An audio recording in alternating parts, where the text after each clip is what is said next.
When I call your name, oh, you make me sad. Now I held your hand. Tell me what am I to do when I call your name? You pay me no mind. Call my name. I couldn't explain.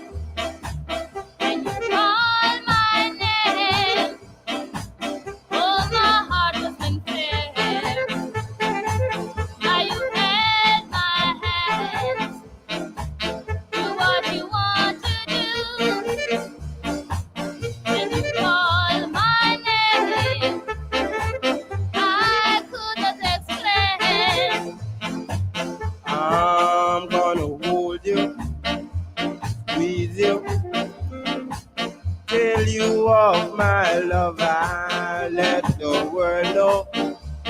Oh dear, my love for you is true. When you call my name, I couldn't explain. When you call my name, oh, my heart was sincere. Now you held my hand. Do what you want to do. When you call my name, I couldn't explain.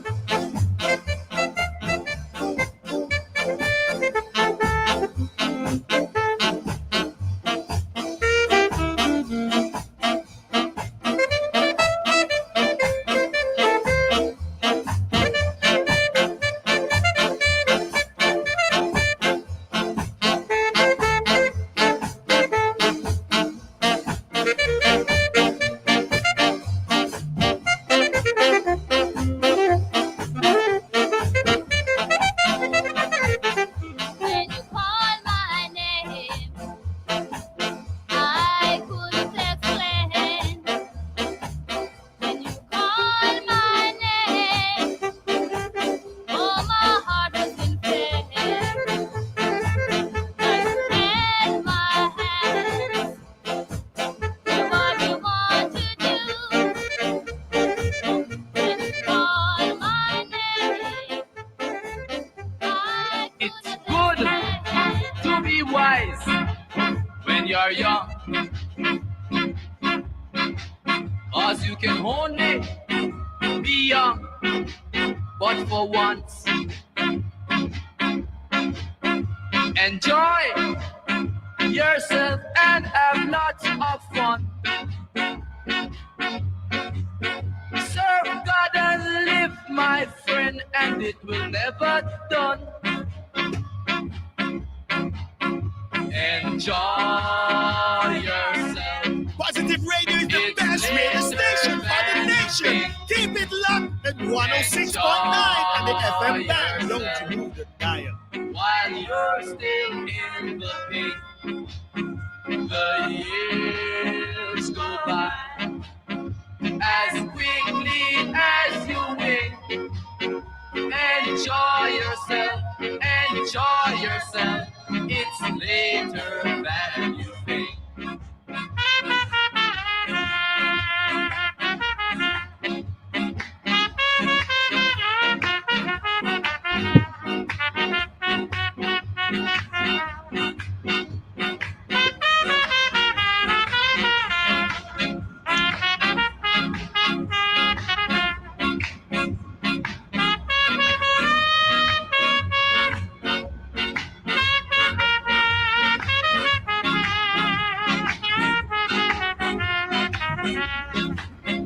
Get wisdom, get knowledge and understanding.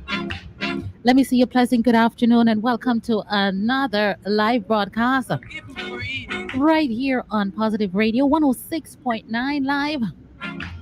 Go to school.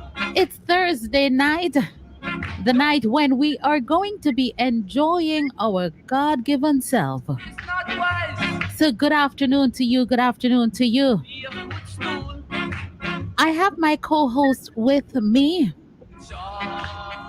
Hi, Her good name night. is Hi. Yes, Lady Trudy's in the house. Go ahead and greet your audience, madam. Good night, good evening. We're gathered here to enjoy ourselves. Absolutely. Come and enjoy the scare. Join us, everybody. Let's a Amen. fun-filled night of interesting topics and take your back a yard and bring your back a foreign yard Uh-huh. and foreign things. I got to, and the only way we're going to do that is on an airplane for some. Here, Jamaica. No, man, some people go on boat too. Some people, True that. some people stow away and come in a grip. New meaning to run the boat. That's right. So let me take it back to the top again, and let us invite some people in. And ladies and gentlemen, let me play the song and then we go into the topic. Let me do that, Trudy.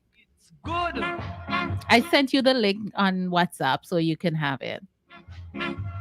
Good night to you, Grace Baker. You can hold I know Paul is someplace there. but Send the link to Paulette. I was sending her happy birthday yesterday. enjoy So send the link to Paulette and and everyone you know. have fun. Lord of mercy. Serve God and live, my friend, and it will never done. Enjoy yourself. It's later than you think. Enjoy yourself while you're still in the pink. The years go by as quickly as you wink. Enjoy yourself, enjoy yourself. It's later than you think. Turn your audio down a little bit, Trudy.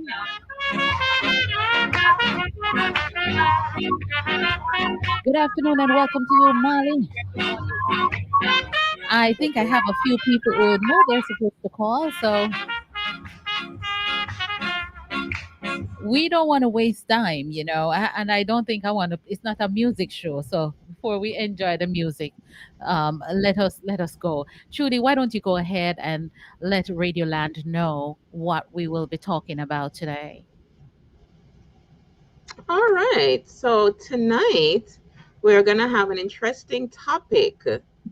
When did it come? So this is actually stepping into my world. Mm-hmm.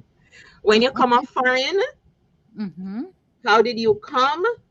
Mm-hmm. Did you come with a green card? Did you come with just your suitcase on your back or the clothes on your back? Did you Mm-hmm. take a plane? Did you take a boat? Did you Mm-hmm. row the boat? All kind of things. We're gonna be asking you, what has been your experiences since you landed in this country. You Mm-hmm. don't have to tell us your specific immigration Status. situation. Yes, that's not the focus of the show. Yeah. The focus So we're of the not show, yeah. Go yeah, ahead, we're not Judy. asking you if you have your green card we're not asking you any of that. It's just how did you come here? What has been your experiences? Did you catch anybody yard till you get yourself sorted? Hello. Are you still catching a somebody yard till you get yourself Mm-hmm. sorted? Mm-hmm. They might charge you for every plate of food they give you. Mm-hmm. So those are the things we want to hear. We want to call in. We know a lot of you have humorous stories. That's And as much correct. as it did sting when it did first come here, maybe it not sting no more. You can laugh at it now and can laugh and go along peace soup. So that's what we're looking for. Come give us your stories. And even if you never stay with nobody, if you come and Even if you come you and you have it good, because it look like some people come and have it good. Yeah, if you come and have it good, let us know too. Because you know something?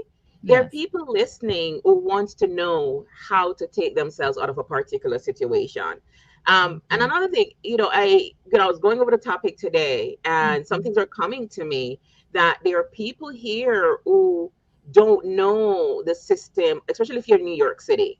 Mm-hmm. They don't know certain things of how to get around, how to open a bank account. So if you had those situations, call us, let us know what happened, what you had to do, or what you're presently doing, what worked for you and what did not work for you, so you can help somebody else who may be in your same position. So the phone lines are open. Please call.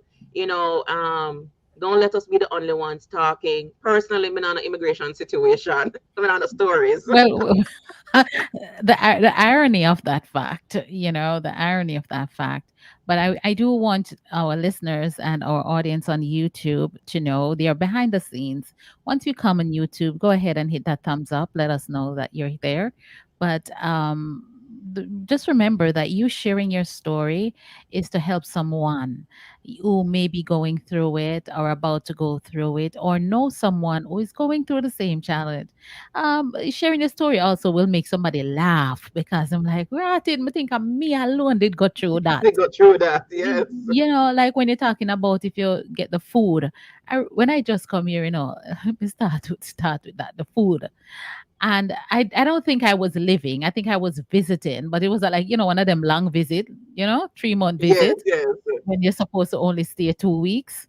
So you stay for 3 months. I know.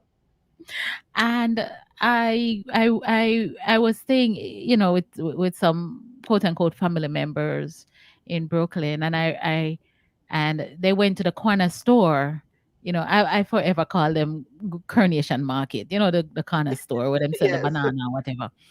And I know how many people in other house, correct? And the lady, girl, go to the supermarket and she buy 3 finger banana. I mean, don't say one Oh, I eat and a mine. oh my goodness. No, Three finger? seriously. 3 finger. I never seen it so travesty. Cause when my mother cook whole heap of food. You know what I mean? Pot of Yes. food. And I'm like, really? Yeah, man, one for this one for this, and one for that. Cause you don't want to go buy, waste your money. That's what they said. So that was one of my experience.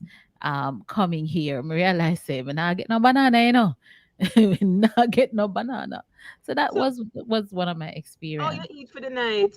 But I wasn't hungry, but the idea, there must have been something else in the pot, But I don't remember. The moral of the story is that she go out and she buy just 3 banana, when you could have get a hana banana and carry home and cook. She Yeah. wasn't going to cook more than that.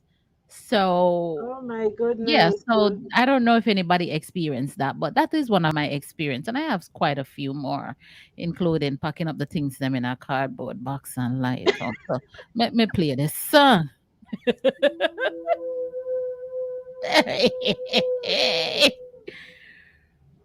Oh Jesus! Good night, Grace Baker. DJ Sevens over there on.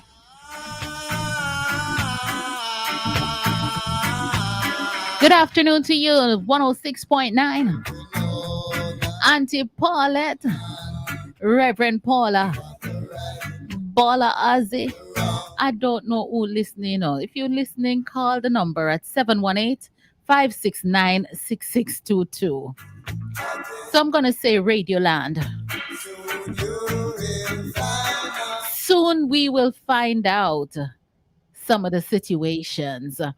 So Trudy, you said you have no immigration situation. Well, not me personally, but I've had relatives who came up and stayed. No, not relatives. I've had No, you have. friends. Let me ask you this question, since you don't have nothing. Did you come with your brown envelope? Mm, I don't even know what that was. That is. All right. Let's hear a caller coming in. Good afternoon and welcome. Hello. Good afternoon, Auntie Donna. How are you? I am good, and Lady Trudy is here. Hi, Lady Trudy. How are you? How are Huh? you, my love?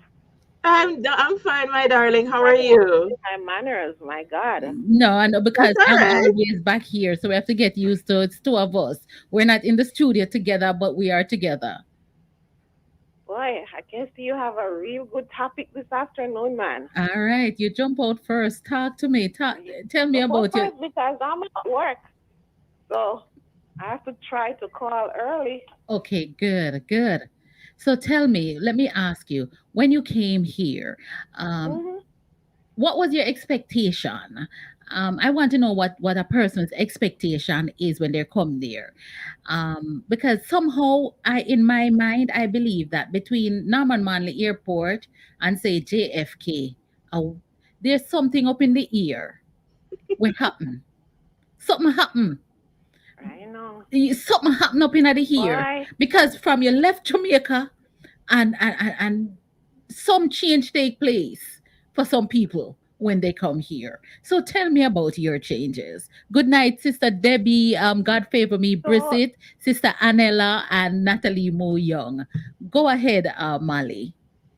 so girl, I can tell you this. When I get my visa, Mm-hmm. I was one of the happiest person you could ever think of, Mm-hmm. right? Mm-hmm. When I went to immigration and I came outside, I had a car and it has a switch underneath the engine so it's not easily stolen, right? Mm-hmm. And when I open the visa and look in it and I see multiple indefinite, at that time they're giving multiple indefinite, right? Mm-hmm. I was one of the happiest person you could ever. The car couldn't even turn on because I totally forget. But anyhow, Let me look for my I tambourine. came. I was so happy Can you because give me a minute? Let me look for the tambourine.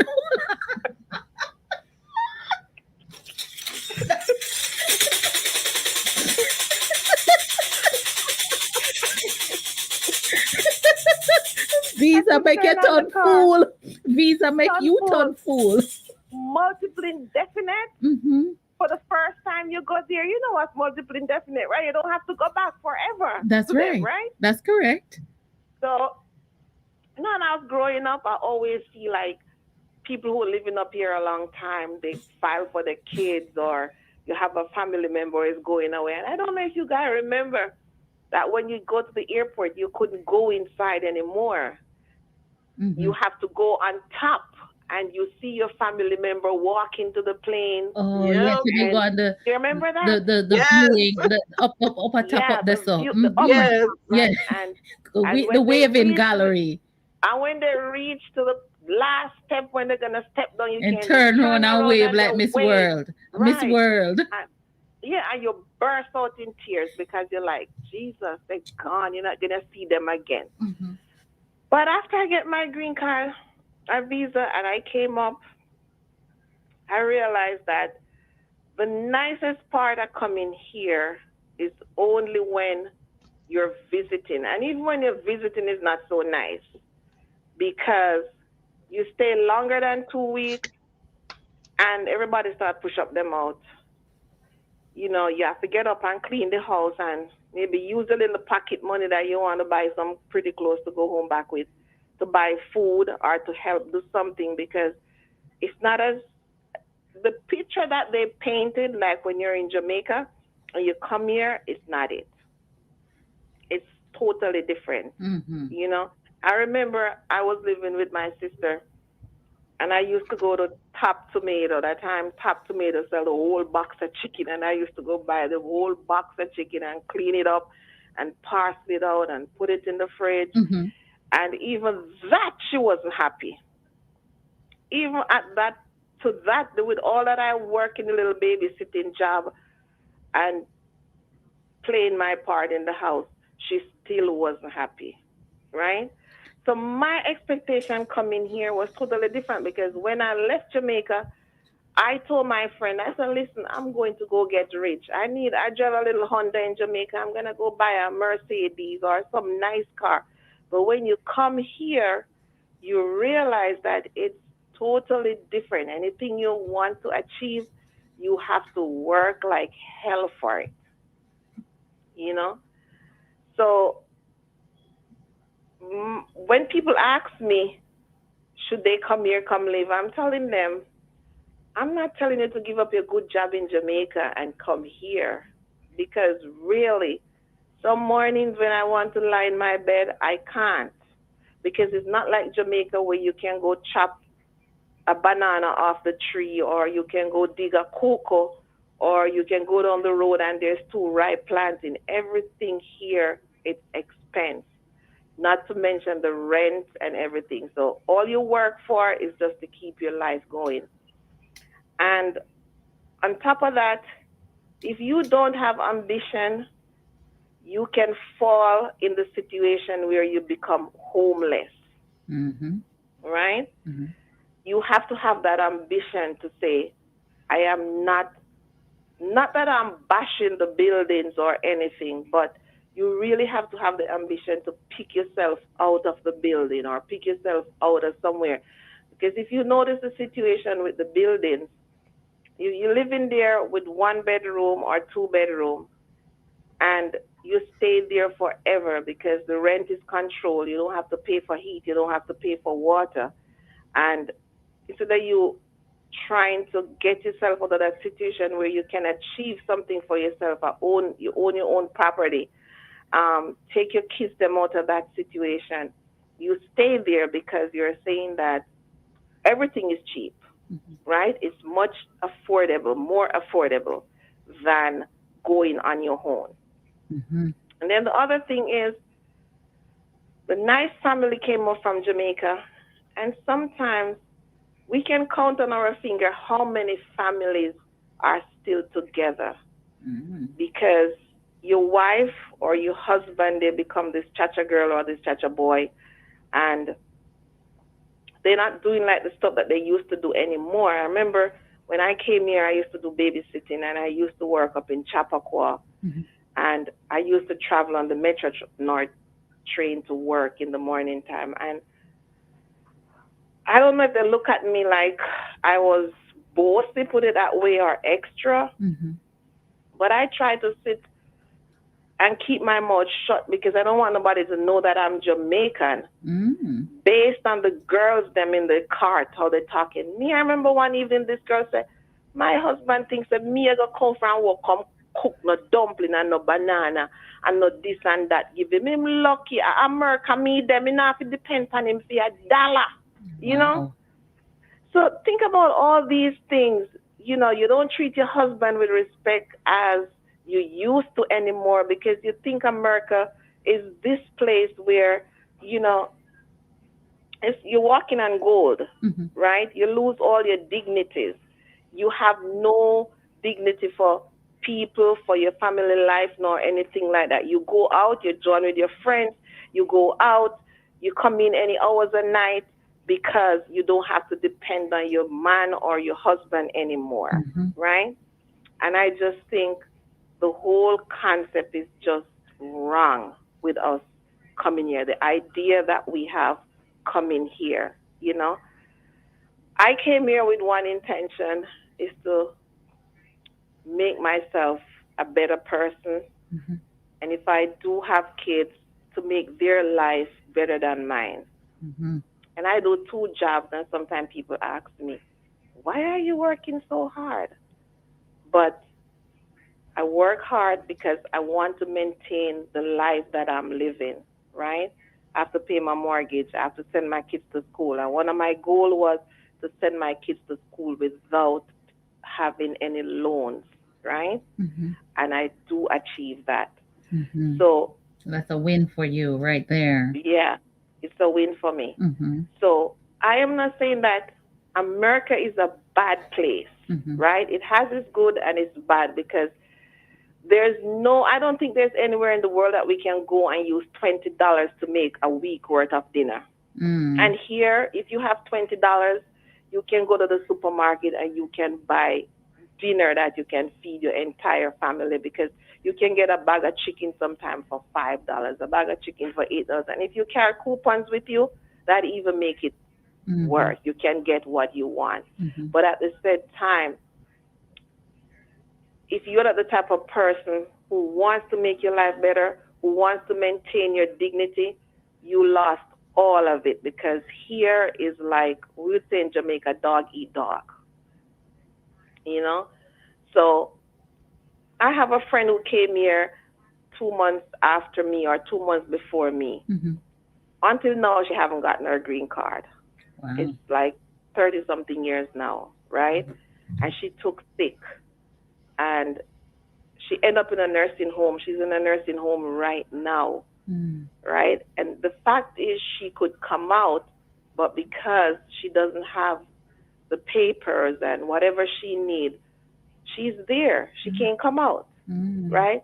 So my encouragement to all of us as immigrants, if we come here and do the right thing, right? mhm, We can make it. I mean, our life not going to be like the rich and wealthy, mhm, but we can achieve whatever we come, a little better life then, put it that way. mhm. And we can work and we can even do good for ourselves where we are from. You know, build a house, buy a little piece of land, start building, putting on a room one by one in case something happen, we can go back home and have a place for ourselves. So that's just how I feel. Well, And for me, mhm. I am thanking God. I came and I did the right thing. You know, I settled down. I have two girls. I have a husband for how many years now?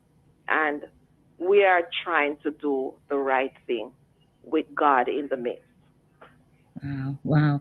Did you plan, like, let me ask you, question I have is when when you know you were coming abroad, what Mhm. was your expectation? Did you think you were coming to a nice sprawl out house and all of that? H- What was your expectation? And Of another course. question I want to ask as well: when you're driving from the particular, we're in New York, so when you're driving Mhm. from Kennedy to the place where you're going to be staying, what was going through your mind at that time? Did As you I come said, in? What season did you come in? I want to make the I came in parallel. the summertime. Okay, so it was. Mhm.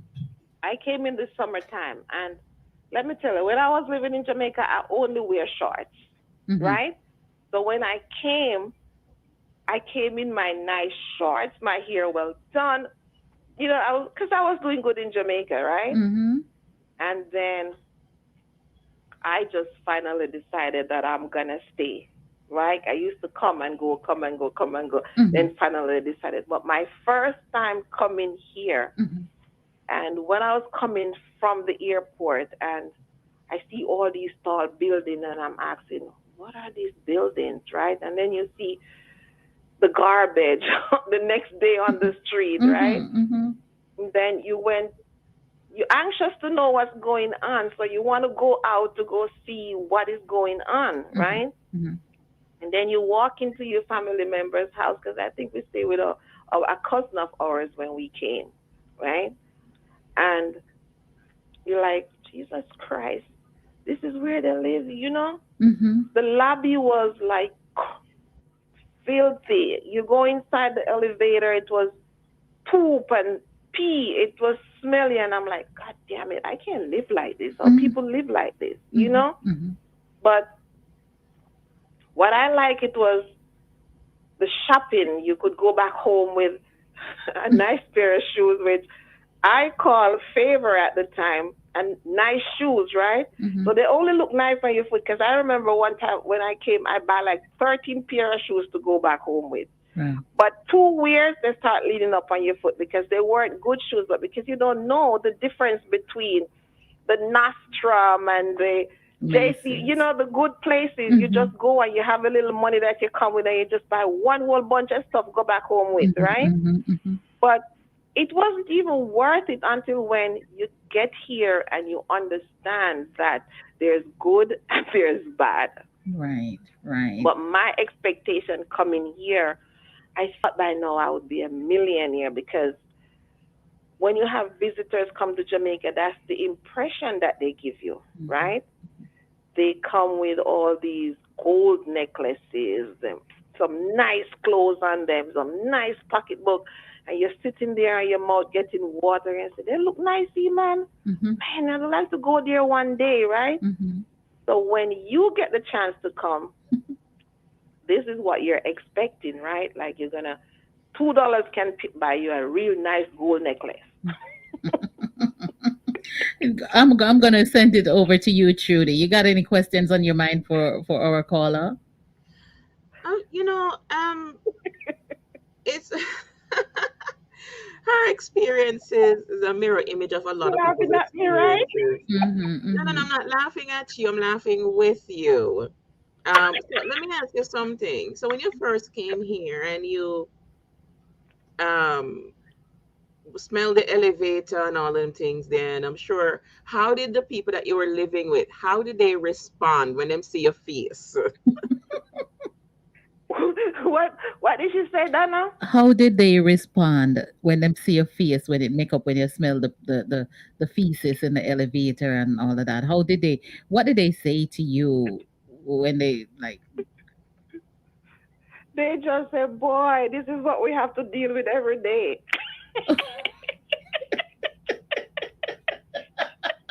Oh Jesus!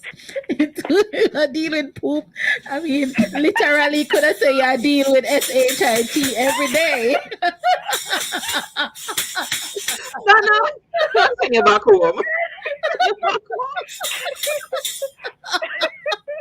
I remember we are spellers around here, so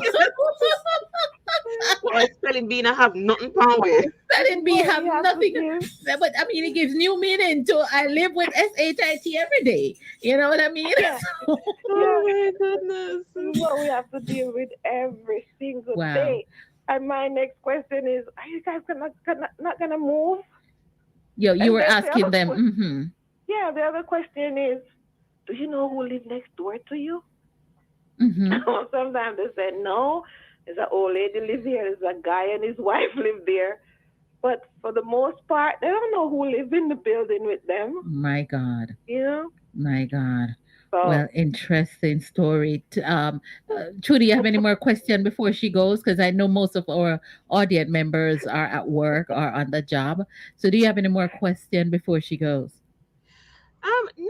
No, but like, how long did it take you, from you got here to when you started, putting yourself together and buying how long did it take you?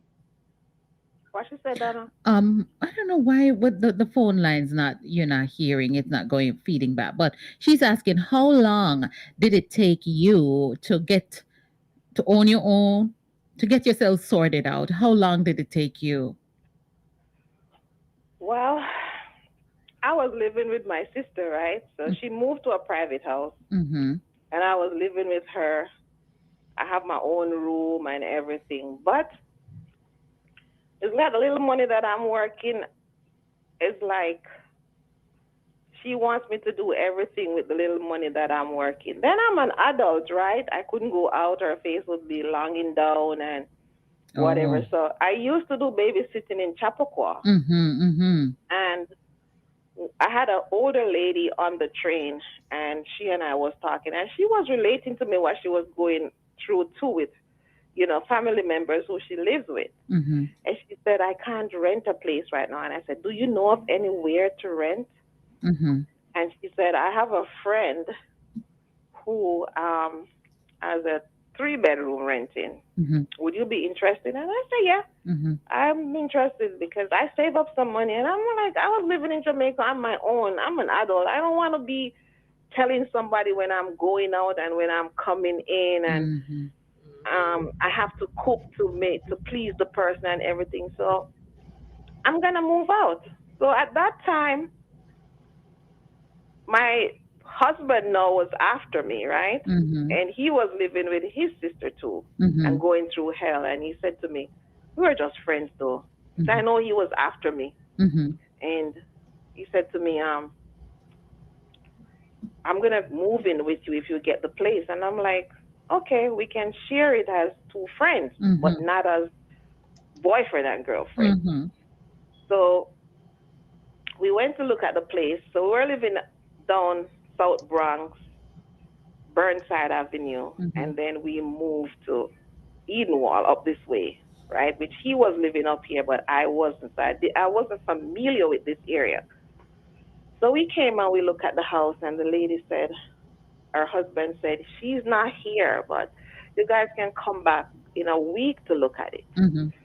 So we went back the week to look at it. As a Jamaican lady, we ring the doorbell, and she opened the door, and she said, oh, my husband tell me that you guys to come look at it, but let me tell you something. And she cursed a couple bad words. She said, I have 15 people who look at this apartment already, and nobody's coming here to come give me any more trouble, right? Mhm. Then she looked at us from top to bottom and she said, "Uno can't afford rent," just like that. Mhm. What's here? And Mm. I didn't answer. I didn't answer her, but I went upstairs and I looked at the place and I said to my husband, no, I said Mhm. to him, "Lord Jesus, the woman feisty. I'm Mhm. not sure if I want this a place because she too feisty." Mhm. And he said to me, he's very quiet. He said, "Molly, just cool, man, just Mhm. cool. That's just how some people are. Don't have no manners. They just think that everybody is the same." Mhm. So I went up and I looked at the place and I came back down and I said to her, "I really like the place, Mhm. but she has some old brown dirty carpet in there." And I said to her, "If you rent me the place, would you allow me to change the carpet?" Mhm.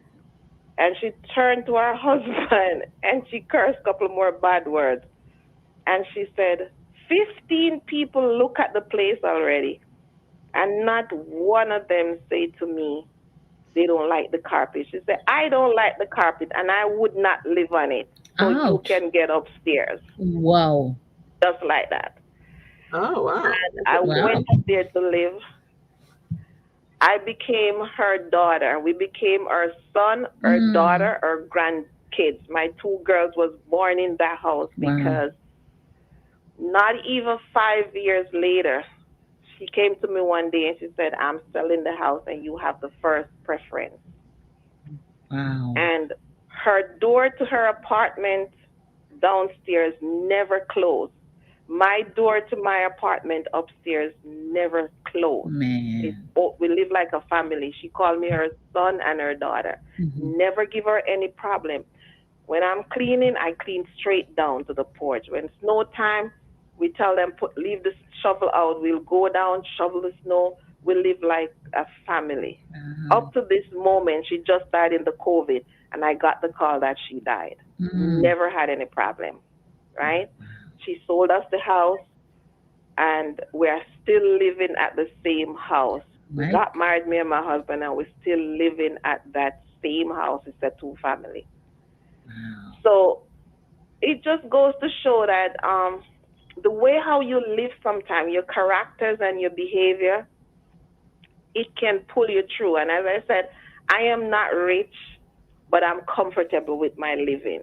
You Mhm. know, I Mhm. don't have to go to Jamaica and tell somebody lies or anything like that. Anybody can come visit me. They'll be happy. They have place can stay. And the situation with me and my tenants. Mhm. I still working on my place, Mhm. but God is still blessing us, right? So your character also have a lot to do with your behavior, Mhm. and what happened to you throughout life. Wow. That's beautiful. Yeah. That's a beautiful Yeah. ending. But not everyone have the story ending as you do. And that's why we want to hear from others this afternoon, Yeah. because everyone have a story. Everyone that comes here have a story. Yeah. I And came without a green card too. So I came on a visitor's visa yes, yes. and didn't go back. Well, for the future, you all don't have to tell us your status if you want. You don't have to tell us all of that. But I'm happy that things worked out for you and you Mhm. won, and that is why you're always grateful. So thank you for Of calling. course, we have to be grateful to God for everything. Amen. Every day you have to be grateful. You have to give Him thanks. And, my last word is it doesn't matter where you're coming from and it doesn't matter how you come here. Hmm. Your destiny is in your hands. So You true. know, you can make it.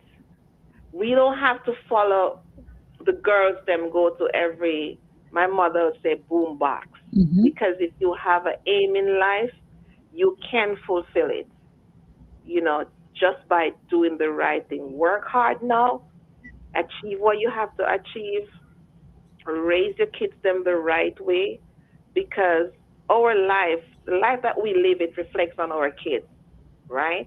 So true. And sometimes parents may see the kids behaving bad and they complain, but it's the life that they see inside the house. Mm-hmm. You know, they don't know any better. Mm. So we have to do the right thing. And as I said, it doesn't matter how we come here. Once we come and we are doing the right thing, even if you live here and you don't have papers, still do the right thing. Because one day, whatever you do, it will come back around to haunt you. That is So so true. that's just my encouragement. God bless you. We needed that. God bless you. Any final words for her, Trudy? No, I'm glad that it's good to hear stories of people, of individuals coming to this country and being able to find their way. But as you said, Donna, not everyone has the same Same story. story. You Mm-mm. know, Right.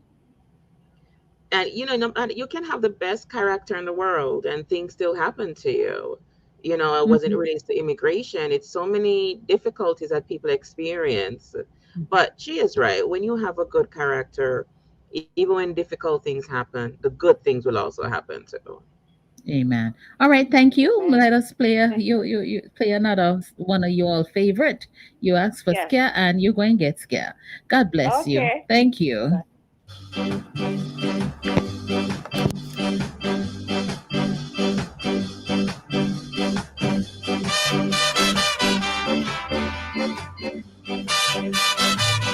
A little more oil in In my my life, life, keep keep it it burning.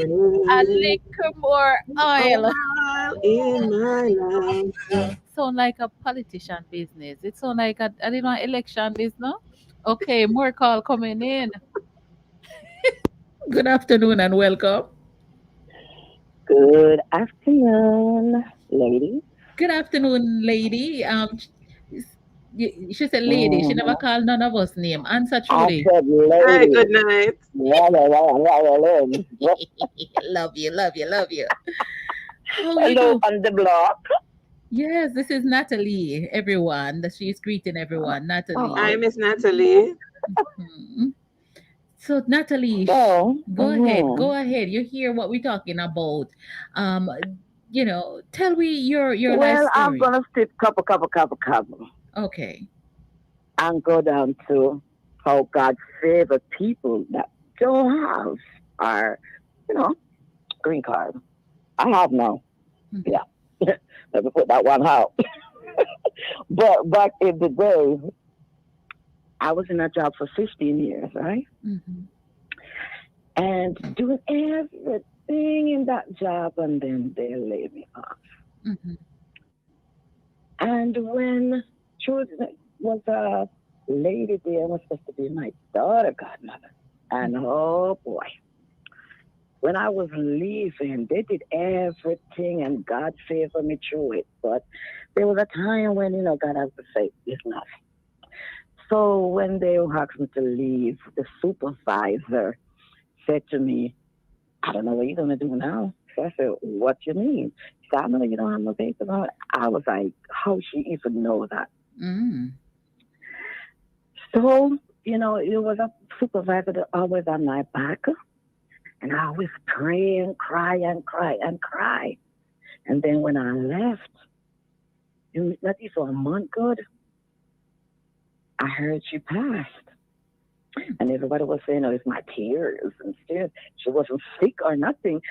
She went to the doctor's office, and the doctor went out to come back, and she just. Mhm. Anyway, you go on and on till I have a family member in Washington, and was supposed to be a pastor and everything. I'm not talking about far family member. Mhm. And I said, Lord, what I'm gonna do now? Because I'm scared now. And I said, okay, child, da, da, da, da. Mhm. And he said to come to Washington. And I said, all right.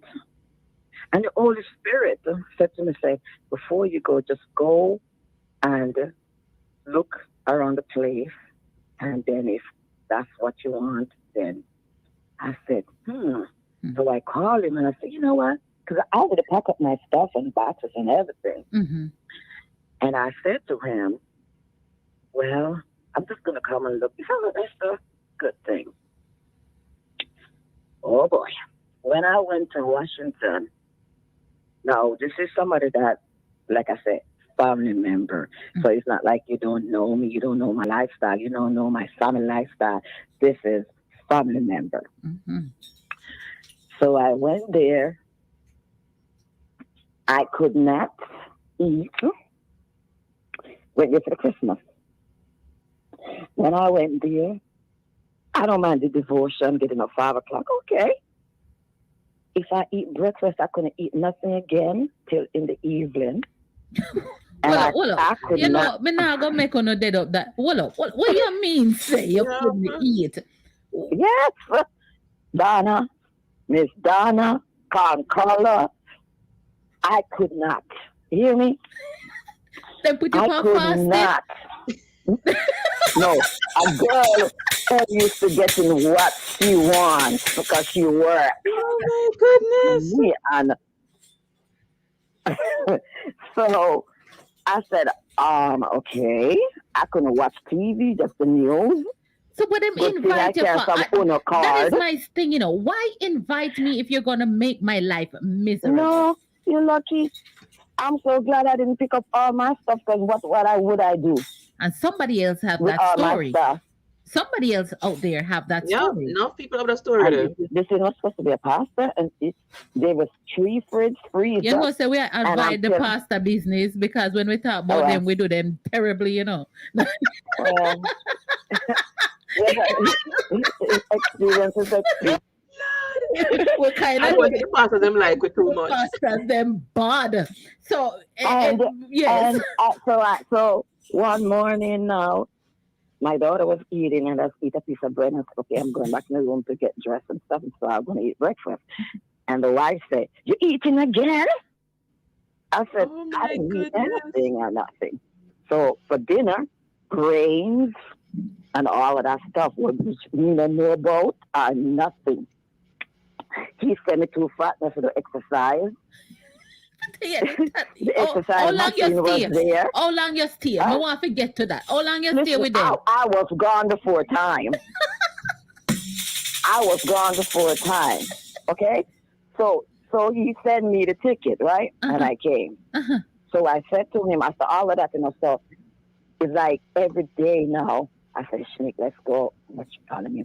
Let's go and So wait, let me back up because we have to have this dialogue, you know, because I want to get the meat of the thing. So how comes them get to invite you? You did in a trouble and them I say, oh, come down here so life better? Because I didn't have no job, no. We don't have no thingy. And the 15 years of job done. So wait, so follow me, work with me, Natalie. So them tell you to come with them there. And did they want you to work when you get to them, or them did want to hire you for work in a feed them house? Right, I've in the church and blah blah blah. So I said, okay, no problem, but let me say the Holy Ghost say, just go and visit and not tear down all your stuff. So I did what the Holy Ghost say. Yes. And he said, okay, that sounds good, whatever. And I went down there. So the first 2 days now, I'm like, okay, you know. And I see all these food and cereal and how much fridge and everything. I'm like, wow. And I went to the church and everybody greet me and everything. But then it's like, couldn't eat this, I couldn't eat that. How much thing I'm going to eat? I'm going to eat on all 3 fridge and all and something there. Couldn't eat nothing unless they give me it, and it's got to be grains and stuff. So me and my daughter go down the street. Animal man, you're a real farm animal, no? So and then you know I didn't have enough money, so you know it's like So me and my daughter went down the street because there was like a mall, like a little small mall. It's a Chinese place. Every day we walk down there like we do exercise. And we do 1 order chicken wing and we share it. And we share it. You hear me? Go exercise. Your belly full. Yes. You understand me? No. And we come back and it's pure. When never eat it's on a plate. And I'm telling you, I said, Lord Jesus, help me. You hear me? And I had carry Uno card. And I still we stay in the room. I play Uno card till we fall asleep on the card. Oh my goodness. Because there was nothing to That's do. terrible. And it was just, yeah. So after that one, I said, you know what? We got to go. We got to go. And I said, um, I want to talk to you. He said, okay. And I said, I think I'm gonna go early because it was going to go New Year's and Mm-hmm. stuff. And instead of he said, is something wrong? Da, da, da, da, da. I'm glad to get The rid of man you. said, the man said, it's best. So Yvonne did what? Oh my lord. Oh Yes. my God. So He said no it's kind of best. And he not hear dropped me me. off. And as soon as he dropped me off, and I reached back to Hartford, I wanted to kiss the floor. I said, no matter God, no matter how it goes, I'm going to step it out with you. The man told me to send back the ticket What? because I left early and he can get money back for it. Jesus. You understand? And I tell you, I came back and the next day God favored me. I get unemployment. I didn't even know I was going to get it. You got a job? Unemployment. Oh, you got unemployment. Wow. Right. And I did not know I would qualify or get it. What a God. So God can favor you even in the midst of not having nothing. My, Because he sustained me. I did another thing too. He sustained me for Jesus 20. I lost count. Like 28 mm-hmm. years. Mm-hmm. Nothing. Wow. 15 years in our job. Wow. I do my little course and everything. Wow. And he sustained me. He sustained me because I tell myself, me, when they tell me, oh, my daughter has to reach 21 to even do that, I said, Lord, help me. Keep me, no matter what. And if they say, go down on your knees and scrub toilet, that's what I will do because I was working at a hotel. Mm. And I did all of that. And I cry meanwhile because bending and making bed and all of that. And it's like I didn't do nothing good enough to supervise them on my back. And I tell myself, God, 21. Oh, Jesus. My God. 21. And I said, oh my God, when it was 11, the lawyer told me, oh, you got to be 21. I said, push me on, God, push me on. Some people really go through some tough times. Do you have anything for Natalie? Trudy? Natalie, all I can say is, all the blessings to you. And it's like you said, Donna, people go through it, and all I can say is, just more blessings to you. And now that you know what it is, I think we want to, and turn around and lend a hand to others, in any way that we can, because some of these stories just kind of, it's kind of weird. Like, the topic is tonight, right? But I have not heard a lot of these stories in a very long time. And even though I do what I do, I'm kind of refreshing, getting back new stories, right? And all you can do is just, pray and have a strong faith. And it's not easy. But, I commend you for pushing through and getting, what you got to help you with in your immigration situation. Because it's not easy at all. Yes, he will help you because if he can do it for me till I turn around and have my own license, my own business, so he will help you. So I know definitely. So one of the question we have was before you came here, did you have plans or expectation in coming to this country? Well, when I came here, as a before you come, because I mean, like, if you did sit down, No, I was in Jamaica. I didn't have to do nothing because,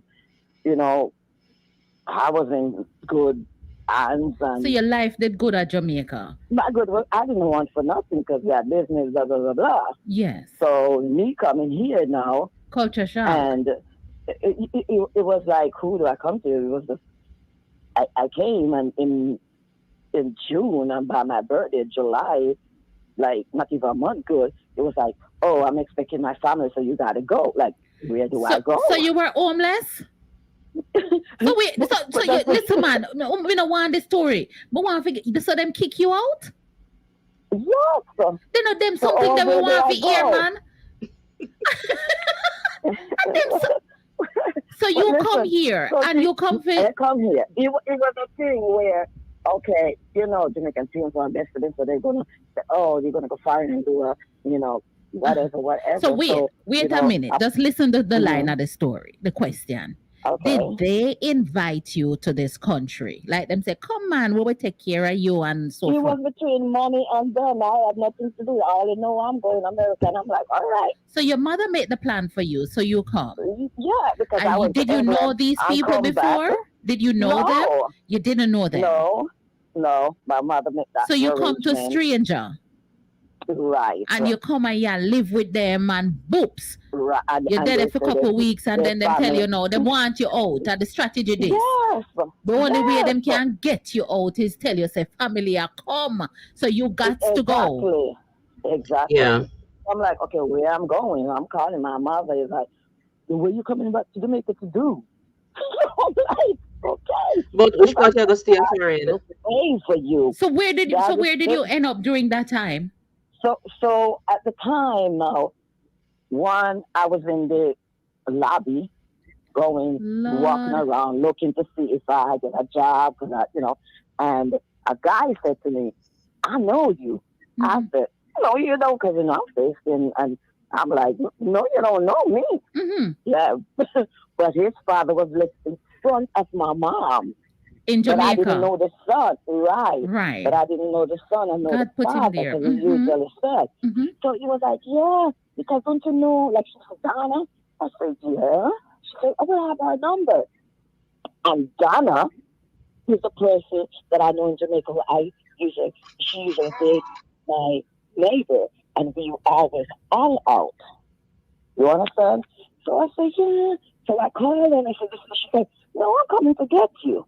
Wow. She just let me stay there. I'm better because I went to her now, thinking, okay, family of faith that I know. Yeah. Right? She's my mom. Mm-hmm. And then I know, and I said, okay, I don't have a job. Mm-hmm. And this is people that would know back in the days I didn't want for nothing. Right. Okay? So I come there now. So somebody said, I have a day job. So I took a day job and I got some money. Not even big money, like $8. So I'm giving her $40. And she said, no. Apparently maybe I didn't get jobs fast enough or whatever. So now they stop feeding me. Them stop feeding you. So they stop feeding me. Okay? So the days I don't eat. What is your papa, God? Yes. So I said, what is this thing? What is this, Lord? So I didn't have a friend in Jamaica. And he said, when I come to America, to call his brother. Yeah. I called the brother, explained to the brother. He said, come. And I stay over my house. So I went and he came and picked me up and went to his house. Okay. So now it's the 2-bedroom, but he had somebody live in the back, his nephew, and it was the front room with 2 beds. I wasn't going to go to husband and wife to sleep in there. So I sleep in the sofa. So after that, now I started looking around, and then I get a little living job, and I start to do it. Right. And I said, okay. So now I start to do it. Now I start to put my foot up on, I just jealousy or something. So every time I come home, she come in here in my shoes or my coat or something. Then start bureau What I'm gonna say. Oh Jesus! Oh, I directed. No, it's not even in the open. It's in my suitcase and stuff. So she go in your suitcase and start borrow your things then? And so my place in Jamaica would give her kids that are to do in Jamaica. And I usually feel my mother You know, food me no and know. give them. Them are something in a tambourine moments and them on a laughing moment. But me no want to get angry. You know what I mean? I Yeah. don't want to get angry. To, So I said, okay. So I went back to the job and I was getting supposed a to go to feedback. Jamaica. Mm-hmm. I was supposed to go to Jamaica. Mm-hmm. So all that 3 months of money I spent with my mom because I said, okay, I'm in a living, so I will get back and whatever. Mm-hmm. So when he left, I guess she went to somewhere to spend the time. Mm-hmm. When I come home, my clothes gone, Oh, gee. sofa seat pick up, Hi. nothing in the kitchen, nothing, no food, no nothing. Where you got them at? Just say, Yo, who them set food for yeah, you? yeah, yeah. So I lay down there for 2 weeks straight, nothing, just drink hot water. Then one day now I get up because I'm Mm-hmm. like, I didn't know at the time about checking the back on all them stuff because I'm new to all of this, right? I only know I don't have a job, so I getting no money. I didn't know about no back in the pay Mm-hmm. or nothing like that. Mm-hmm. And after the 2 weeks now, I say, oh my God, I gotta get fresh air and stuff. And I'm going down the stairs Mm-hmm. and all these letters down because it was like a shop apartment Uh-huh. and all these letters and stuff.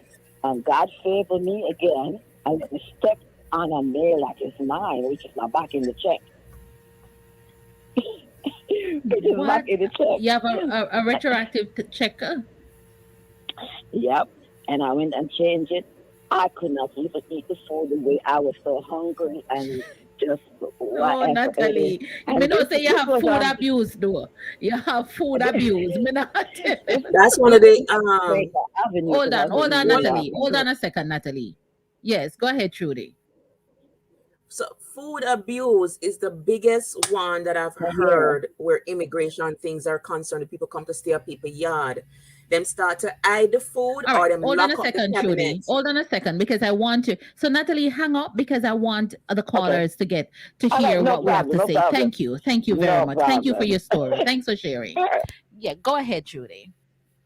Yes, I've heard a lot of stories when it comes to food. Food is the number one thing that people use to abuse individuals. And as much as we're talking Mhm. about immigration, it happens in like back like we're from Jamaica. So it happens in Jamaica when people go stay at other people's yard. It's Them the hide the easiest food. thing. Yes, it's the easiest thing to use to either force the person out of the house or to control the person because you're hungry.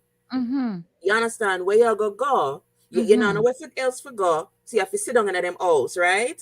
So you know if it, what them do to is Donna, Mm-hmm. them force you to use your money to buy groceries for the entire house. Eh. And when That you did go buy, reach me. and when you go buy your food, say all right, so you go buy a little banana, little dashi, little cocoa, a yam, little thing for yourself, Mm-hmm. right? You have to come and take for your little thing where you buy Mm-hmm. and cook it for the entire house. And you never dare ask them to buy something for you. I mean, some of the stories, like I've blocked out a lot of it because it's just really horrendous. I think because it gets me angry when I hear about food. You don't use food and control people and abuse people, man. That's a sore spot with me. And right at the top of the hour, we're going to be doing this.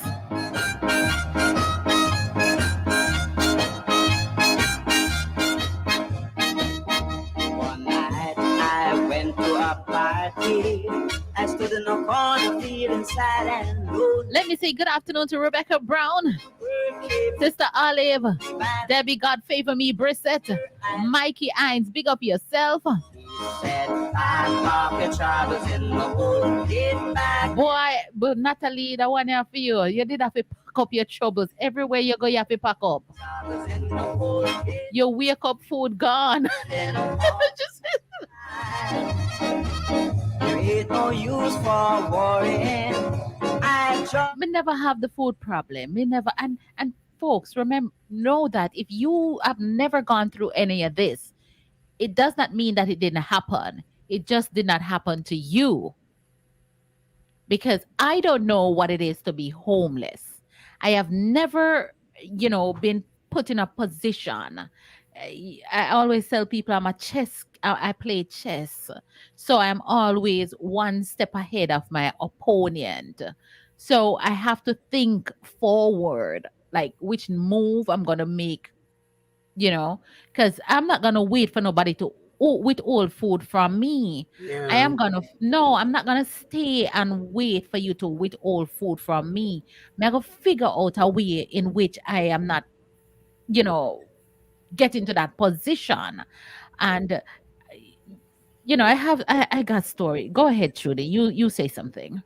Yeah, just like you, Donna, I have always made sure, and I was just having this conversation with somebody the other day about living arrangements here Hmm. especially in New York City, Correct. and why a lot of, like we'll see, white compatriots having roommates, right? Yeah. They'll have three, four, five roommates to save on rent. And I Hmm. remember one year somebody asked me, why is it us Jamaicans don't do the roommate situation? And I said, back then I was, but we conversation came up, and I said we don't do roommates because many of us grew up either experiencing getting abused in terms of food and living arrangements, Hmm. or Hmm. we grew up seeing other people getting abused, and we said, you know what, it nah happened to me, So true. so, and if I don't eat, it's not because I'm not food in my fridge, it's because I'm not cook. You That's right. understand? That's But right. I created that situation for myself that I never ever have to ask for food, Hmm. struggling for food. And I remember Hmm. one thing with my mother, then she went through her situation too, coming up first, Hmm. Hmm. staying with other people and how them treat her and thing. But I remember just we never really had to scrounge for food in a mother house. You see, and that is why I ask you, if when I ask if you came with your brown envelope, I mean, if you know that envelope that they give you when you get your green card, you get your thing, and you come through the airport, you Oh, always see somebody oh, a clutch them brown envelope. That oh, means that them have them green card. So, oh, did you okay. come here with one of those No, no, no, no. I didn't come here with a brown envelope. I actually got my papers after I got here. after you got here? Um, about my situation, that was not one of the questions, but we can go into this later on as another topic. But as it relates to immigration coming up, so some of us did not come here, as you said, with a brown envelope, Yes, right? yes. So the And difference, so because some of us, for those who come here, knowing that their family is here, the mother and the father filed for them, the situation may be different than those who came as a visitor, overstayed their welcome in the pay person's place, and it's a total different scenario. yeah, it's a different scenario because my mother had her experiences. You didn't have to experience it. I experienced other situations as a result of the lack of papers as it relates to school, university, and all of that, Hmm. which is something else. But not just my mother, a lot of people that, the older ones came here and they either stayed with family or they stayed with friends. And these are families, these are bona fide families, right? Hmm. Blood Hmm. families. Hmm. Come up, man, come stay with we till you get yourself sorted out. And they come up, next thing you talk about the three finger banana. We have had Hmm. family members experience that from other family members. Hmm. Give them time limit on how long they can stay in the bathroom. Hmm. I've had, heard of situations where the family member locked them out of the house Oh yes. in the freezing cold. Oh yes. And if you sit down there and wait, Oh and yes. the first caller spoke about getting her own home. And we also had family friends who stayed with family relatives, same thing too. And it Mhm, pushed that family friend to go and get her own home, whereas she and her pitney and her husband are pushed the door. mhm, But it's a source of contention with her and the husband because it's the husband's family that did that to her. mm, So over the years, it has still been a source of contention, got that you were you. treated that badly. And, it's easy for people to say, oh, forgive and whatever. But let me tell you something. It's not easy, and you cannot tell somebody to forgive somebody who locked you out of the house in the freezing cold. Mm-hmm. That is just inhumane. Or somebody who hide the food or lock up the cabinet, you know? And Donna, I've heard I don't some, mind forgiving a person, but don't tell me to forget it. That yeah, is where or I to think get the over it. violation. That is where the violation takes place. If you're going to tell me, forget it, you don't have control over how I memorize things. I will forgive you because forgiving you is me forgiving you for what you did to me to free myself. But I will forever remember what you did to me, how you treated me. I will always remember that. Yeah, but that's what I'm saying. It's like your choice is to forgive the person, but I'm saying it's telling people like stop pushing people, oh, forgive and forget, forgive and get over it. Stop, because let me Mhm, tell you something. It is, I mean, I personally never experienced a family member locking me out of the house in the freezing mhm, cold because I never have my papers and me not better, but me can do better, you know? mhm, But it's something that is so inhumane to do to somebody, knowing full well they have nothing. And I just don't understand. I keep on hearing stories, mhm, not just of that, but then we go into situations where employers take advantage of you mhm, because you don't have your papers. mhm, Employees don't pay you and you can't eat. And that, I had one young lady call me crying. mhm. Her employer cut her paycheck in half. Tell her a bag of foolishness. And when I'm saying to her, not no go so, the employer is Mhm, actually doing something illegal, it's hard for her to leave the job. She left it now. But at the mhm. time, when you have no money to take care of your baby, to feed, you kind of hang on to the little scraps when the mature girl. My gosh. But, I want to say to people, look, if you're in a situation now, um, know there's a saying, you take the time, if you're in a lion mouth, you take time, draw it Okay. out. Mhm, But there's other ways of, there's other resources out there mhm. that you can utilize, you know. Right. But it's tough. My heart goes out to anybody who's still going through something like that because them something their madness. What you just said? Them something there what? Them something their madness. We are gonna pull up now. Oh, you know, sir. Madness, madness, they call it madness. A madness them something there. No, tell me that you're the one Madness, they call it there. madness. Madness. If you have no story you want to share, please call us 718-569-6622. We want to hear if you experience no madness. Madness, madness, I call it madness. Madness. One thing I can say, I am so happy how people treated me when I came, and I Mm. didn't stay long. I'm not the girl to stay. Let me stop a little bit because sometimes people say, "Oh, you know, got through nothing." Yeah, I got through it. I came, and my expectation when I came here, and that is why I want to hear from other people's expectation, because my expectation is different from others. Me not have no family living here. Me not have no me come with Carla, hold on a second. Hold on a second. My expectation of a come and sleep on the fold up bed in a somebody living room. As much as sure man.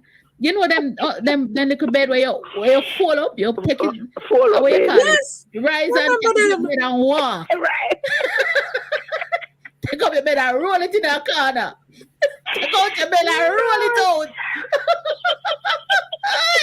Hi. No, let me tell you something. My expectation of that. I'm gonna tell you, say, thank God my body did little bit. Because trust me, my body did big. Me couldn't sleep on them bed there. Because you feel the wire them in your on a little piece of mattress at night time. Jesus kingdom. Yo, a madness man. So that was my expectation. However, I know. I have a goal in mind. I was sweet, you man. Let me tell me story now. Whenever you call the man, what I don't want to print out by you. Talk true. No. So like you know. You know what me I talk about. Tell me your rollout bed story. Auntie, no, when me come America, man, and me at the road, man, and me the monks, never say me never they have nowhere to go. They have me auntie over queen, but two of them are stushy and things like that. And me say, no, sir, me can't leave Jamaica and come America as a fish vendor and to come eat up in the house. Me need to make some money because them all that China kids them straight like arrow and nobody can get a little hook up job for me. Me say this never good for me because me left two smaller kids, the woman them need money and them have to go to school. And my friend said, come here, go the road and me come over Bronx and come the road with my friend. And when me I step it up now, my friend so only have to move, you know, me say I thought go me expect that, but me never know, say no, you could go at the private house them and get the furnished room. Okay. But while she a plan for me, no, a man a wipe out everything. And a man just call me one day and say, me tell you something. You see which part you live with your friend, go cross the road. You see them go private house and ask them if them now have the furnished room. And that's where you get your furnished room. And I say, okay. That's nice. And when she a kick up, man, me go, man, and me get me I have another friend when me know her from Jamaica. Me and I did the on the road to, and she go rent the place to me. And until I won't be lie to you. Two furnished room from all years me there in America until me get my apartment. Me in my apartment from 2004. Wow. 2004. Me not back thrown because when she say, is it, me ready. And that is that is something like I've come to learn that if anybody wants to come to America, listen, in the last couple of years, like if some of them like, you see, if you want to come here, come live, make sure you come with no money for rent a room, or you can stay, or you get a little job. Make sure you come with no room, and don't go live with nobody because people will put you out. Wicked. Yeah. And me get put out and sleep on step 2 nights. What? 2 nights. Now my friend just sleep with me on the step. So the man when wake up early, hear me to him, come go before the people them call police so we broke them place. Yeah. Me sleep on step 2 nights. Yeah. But me just say, yeah, me have to tough it up because I'm a yes in America. People don't treat you good here, America. No, they don't. I don't understand. I really and I don't understand why them do all of them things here. With if it's a fame, them I try to look, or them want to think over. You say yes, Donna come America and not live now. Me have to put her up, me have to put her out, and all of them things there. Me don't know why them behave so. I'm gonna send you over to Miss Trudy. And them better Jamaica, but everybody come America and just get America style. That's all me can say. But them not treat people good. Hold on a second, Rebecca. Let me tell you, America not. There's difficulties, but to be honest, America not hard. It not hard. There's a thing that says hard. What you put out in the universe comes back to you. So if you think it's hard, yeah, but let me tell you something. You talked about them come here and them just change. Because when they were in Jamaica, them never behave so. You understand? Enough of them when they met in Jamaica, them never did the wicked. For some reason, them come here and them decide, say, them now go have, it's like when people come here and maybe them get a little job or them never get what them forget what them did there in Jamaica. And them start to feel, say, all right, me get a little walk, me get a little thing. But you know if you come now and get better than them. We don't know if I cross in the international waters make something in their mind change or their head start gather water. I don't know what it is. That's what I'm saying. That's you finish your point, Rebecca, my only niece, you finish? So make we can talk. You can call back. All right, baby. Yes, Thank you. Yes, Thank you. Yes. And I go back to saying there's something that happened in the ear. Yeah, I've always shared this one story. Some let me read Natalie comment. Don't tell anyone you come from Jamaica with money. You have to pay all their bills, then they'll kick you out. No, exactly. And that me you talk about. well, you don't tell them. You come and you go ask them for your furnished room, and then you keep your money. You buy whatever food you want, and so forth and so on. Because if you come and you live in a them house, I use up them food, I eat up them food. Obviously, them are gonna want you contribute. Now, if you come from Jamaica with your money, let me tell you something. Contribute. Buy little food. My sister, and my sister come from Jamaica and she come stay with me. And me say she buy food. Me say, so what you do? Cause me I like me fi You're a guest. you're a guest. Where you buy food for me? Now I go tell you for buy. I mean, everything is here. Where you buy food for me? Me buy little juice and me know say the mindset. Better me I contribute to this. And it is amazing. As I was about to say that there's something that happened.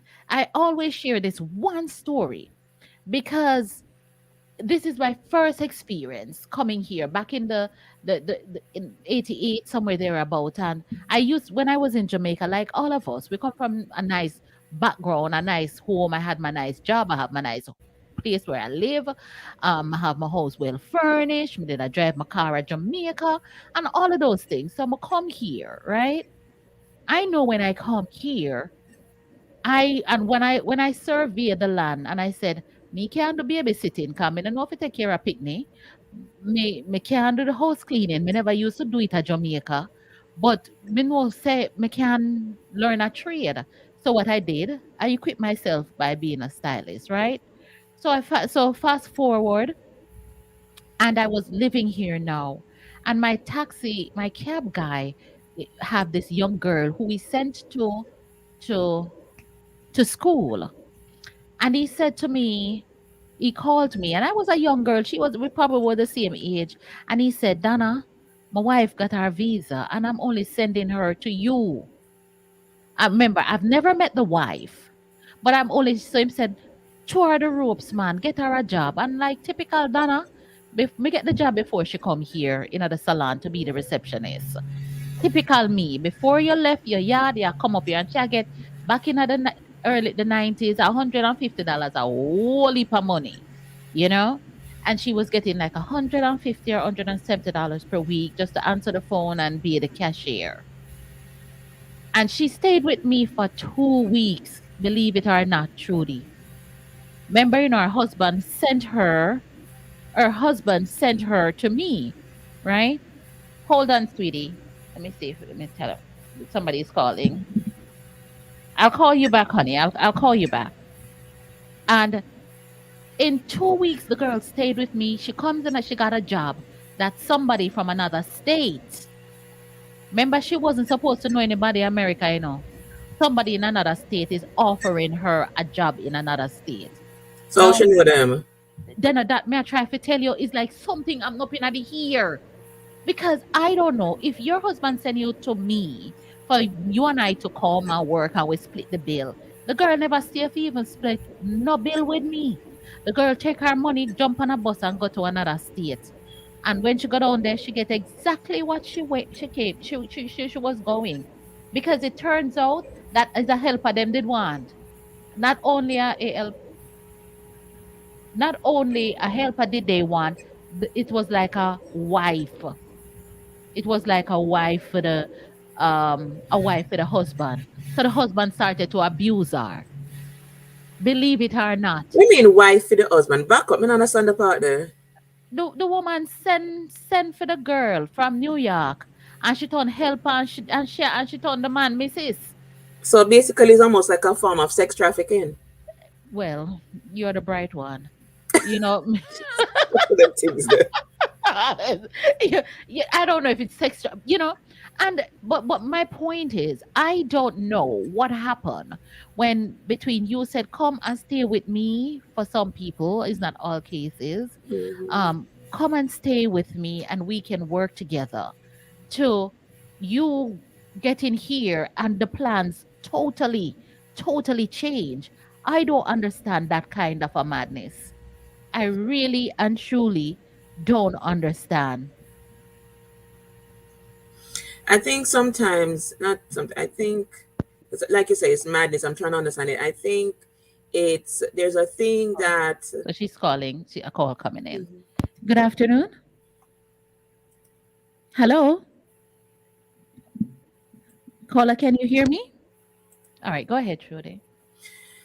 I think that when you're in Jamaica, everybody's kind of, I don't want to say level playing field, but you're in Jamaica.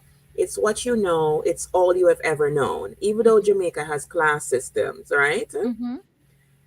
But I think once you leave Jamaica, there is a sense of America is this land that is better than Jamaica. That's So if correct. I go to America, then you who left in Jamaica Mm-hmm. shouldn't have anything better. You're in Jamaica, satisfied with what you have in Jamaica. Mm-hmm. When they come here, they look down on you. You should not be able to come out of Jamaica. Interestingly, they left Jamaica, but you shouldn't leave. It's literally the crabs in a bucket mentality. You shouldn't be better. You stay in Jamaica where you belong. I left and come a foreign.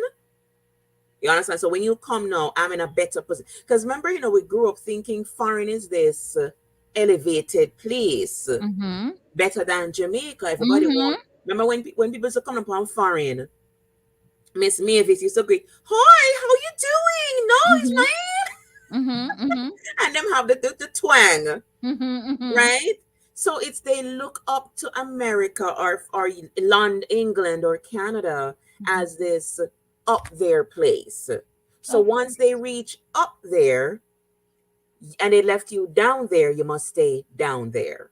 We're going to revisit that, but I know I have someone who wants to call, and I'm going to call her because I think she's out of the state or using a long distance number. So I'm going Okay. to call her and see if we can have her. Caller, you can answer the phone.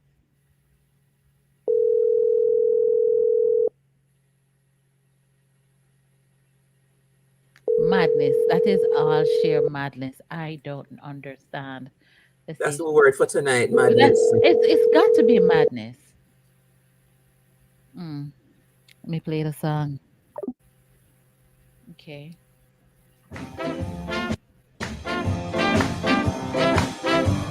It's gonna be her phone. Madness, madness, they call it madness. Madness. Okay, here she goes. Madness, madness, they Good afternoon and welcome to Real Talk with Auntie Donna and Lady Trudy-Ann. Judy-Ann. How are you? Hello? I can hear you. Can you hear me? Hello? Maybe it's your internet Can't hear system. anything. I can hear. Can you hear me, Trudy? Yeah, mama, can hear you good, good. We can hear you, darling. Go ahead. All right. All righty.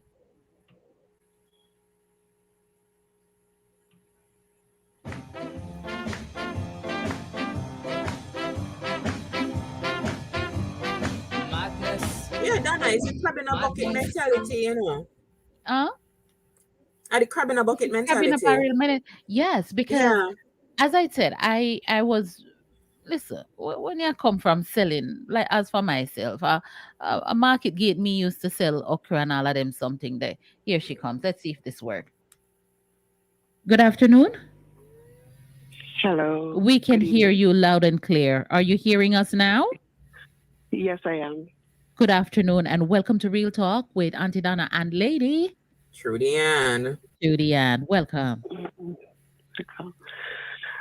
Yes, I'll answer questions.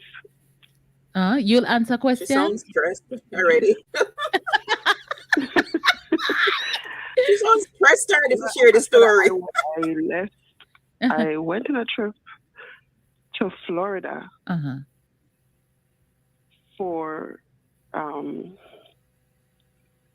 a birthday for my mom. Mm-hmm. So the plan was for me to go back home, but a relative of mine told me that I should just take the road trip and come up where they at. I said, no problem, because, it's a pandemic. I'm not doing nothing. I get laid off from being a teacher. Mm-hmm. So I said, no, I have the time to do what I have to do concerning my husband's health. Mm-hmm. I said, I guess that would be a good place for me to go and see if I can help concerning him. Mm-hmm. So they said, it's okay to come, invite us to come, and everything was going fine. And all of a sudden, chaos. It's just like everything turned the other way. Listen to me. When you're talking to Auntie Donna over here, so we want to knock the tambourine. We want you to put a name on that chaos. Put a name on that chaos. Tell me what kind of chaos you're going to. Tell me what kind of... Listen. Yes. First, there was taking us to our appointment. All of a sudden, it just stopped. So wait, let me send it out. So them invite you, them know your situation, them know how now got you, and them invite you to them yard. All right. Yes. Go ahead. Yes. So we end up learning the bus system and everything. So catching the bus, things was turning out fine. We're going to our appointment. We was buying our own food, everything. We was buying, like maintaining the house and so helping around and doing what we have to do. Apparently, because we wasn't giving them money in their hand, I think that was a problem. They started to see us like making it and getting stuff done and everything. Then same thing Trudy just said. We was getting all the help that we was getting, and everything started to go fine for us. And they noticed that things was working out. Mm-hmm. And I guess because they was living there longer than long, and they haven't accomplished anything, and everything was just going for us like everything was going fine. So all of a sudden, it's like I'm there in the house. I'm start smelling weed. I can't concentrate because everywhere I go, I smelling weed. And I'm trying to pray. I'm trying to meditate, and I'm just getting headache and nosebleed. So I was like telling my husband, man, let's go home because I have my own place. I have my own house home, and I don't need to be going through this. Mm-hmm. We come here. We was invited here, mm-hmm. and now we have to go through all of this. Mm-hmm. I was like, my husband said, we're here for a reason. Let's try to see if they can walk out and stuff. And it was like all kind of thing happening. And it was like, we was buying food, and every 2 weeks we buying food, and it's like, where the food going? Like if somebody was taking the food and selling it or something, $300 we spending on food, and we ain't seeing where the food going. I was like, man, this is becoming to be too much because we're trying to make. At one time, I started to, when we came there, my husband do fix stuff and stuff. So we started doing like little maintenance in the house and, like fixing up the house because it was him and his children there, and and the house was like nobody wasn't really maintaining it. So I started putting up curtains and stuff there. And one time he told me, you need to. I said, since I did the Christmas, I said, since it's coming. The children is here, and Valentine's Day coming. We had up the curtains then from Christmas time. So why don't we do something for the children? Since the pandemic and the home, well, you need to wait until you get your own house to start doing them things. Ouch. Like, what I come from? Ouch. Yep. I like what I come from. Who tell you for gonna people them also change it up? But you could have bright. I used to have my business at the breast. So I like we didn't. They didn't give us a key for the house, so we tried to be back at least at 7 o'clock. Mm-hmm. And Auntie, when I had people staying by my house, from the time they're there, I asking them, I calling them and say, where you at? Or I put the key under the mat or do something. I have had people stay by me for 5 months and more. Those same people that you come up to know, right? The same set of people. Yes. Yes, And I was surprised. I was shocked because I practically raised these people, I practically raised them. I raised them. They was like my children and everything, And I would never expect that. I was like, this is too much. As I said, I couldn't do any. I was like getting migraine, headache, nosebleed, and my body was feeling. I just was in a state of depression. And I was trying to just make it because I was there to take care of my husband because he is not well right now. He have high blood pressure, diabetes. He had an amputation on his toe, and one was already, and they wanted to take off a next one. And your people them know that. Them see Yes. that. So we had to just cancel the appointment for him to do the amputation and make sure that he don't injure it anymore. Make sure it stay closed, but the bone was already rotten. So we just forget all about that. Then make sure that he don't hit his toe or allow it to get open, because then he will have to really take it off. You know, and there's a lot of things that then all of us get kicked out the house because he had his baby mama being pregnant at 9 months. And they was going through their stuff, and because I was siding with her as a female, you cannot kick out somebody that is pregnant 9 months. You know what I mean? I'm a female. I would never want nobody to do me that. God. So apparently he couldn't have us staying there because he was suing her. So we had to end up, because I started to go to a church there, we end up staying by a pastor family house because we was kicked out, and we ended up staying there for a month. They only gave us a month to stay there until we find a place. We did not find a place, but we said wherever we find in the States, we're going to go. So she ended up finding the place in Tallahassee. Now we come here, she's pregnant. She's so anxious to get a baby because she wants to be up and about.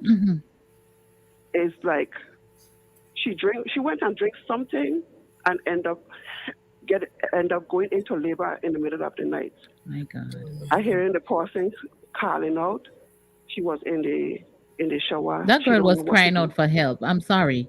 You know, that is somebody, because if the baby daddy a beat you and put you out, man, I carry your picnic. And so me I feel. You know what I mean? And this is something that you can't go back into a situation that you already experienced already. You know, that's foolishness. I mean, why would you put yourself in that situation? You know, and then she ended up getting she ended up almost delivering the baby here, but what happened is that the placenta was coming out first. So she was hemorrhaging. Now, she's don't going through a situation. We're trying to help her here because we come here to help her, you know. And she ended up leaving us here to pay all the bills. Just get up and left. But Lord, one song there for that, Trudy. Where the song name? Tell them have one song. It's like you jump out a frying pan, you jump in a fire. Where the song name? Is that scare for that? Eh? Go ahead, darling, and tell me. Continue. In a way, it's a blessing because the person is not here anymore, and it was a strain, and it was a lot of deception and a lot of lies and everything like that. And God allowed that to happen for her not to be here. But we still have to pay the bills. But it's still, man, it's better. It's a peace of mind. You understand? We're in a three-bedroom apartment. I have to pay all the bills. I am not able to find a place on my own because I'm stuck with the bills with the person belongings. Everything that they have this is song here. there. Sorry for Maga dog. Maga dog turn round you. Go and talk. Make me look for the song. Go and talk. You know, and I was like, I was like, God, I mean, this is too much for me. I don't know what you're trying to tell me or what you're teaching me in this time. But I don't really care to be around people. You know, I don't really care to be around people because I still have to love. You know, because I'm a child of God, I still have to love. I have to pray for them that willfully use you. I have to do all of these stuff.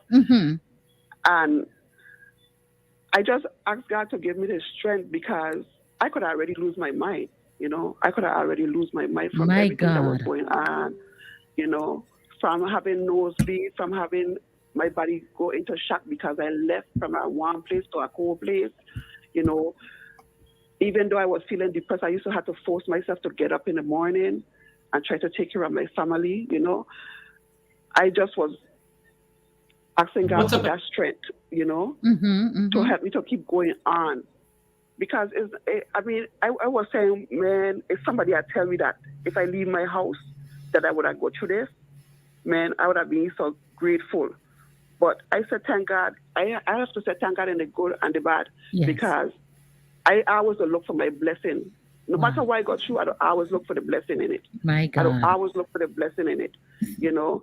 And I thank God because it teaches me even to be in the word even more, Yes.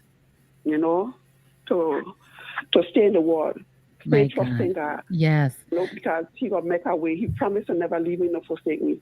These promises, I just, you know, thank God for His promises because that's why I stand on His promises.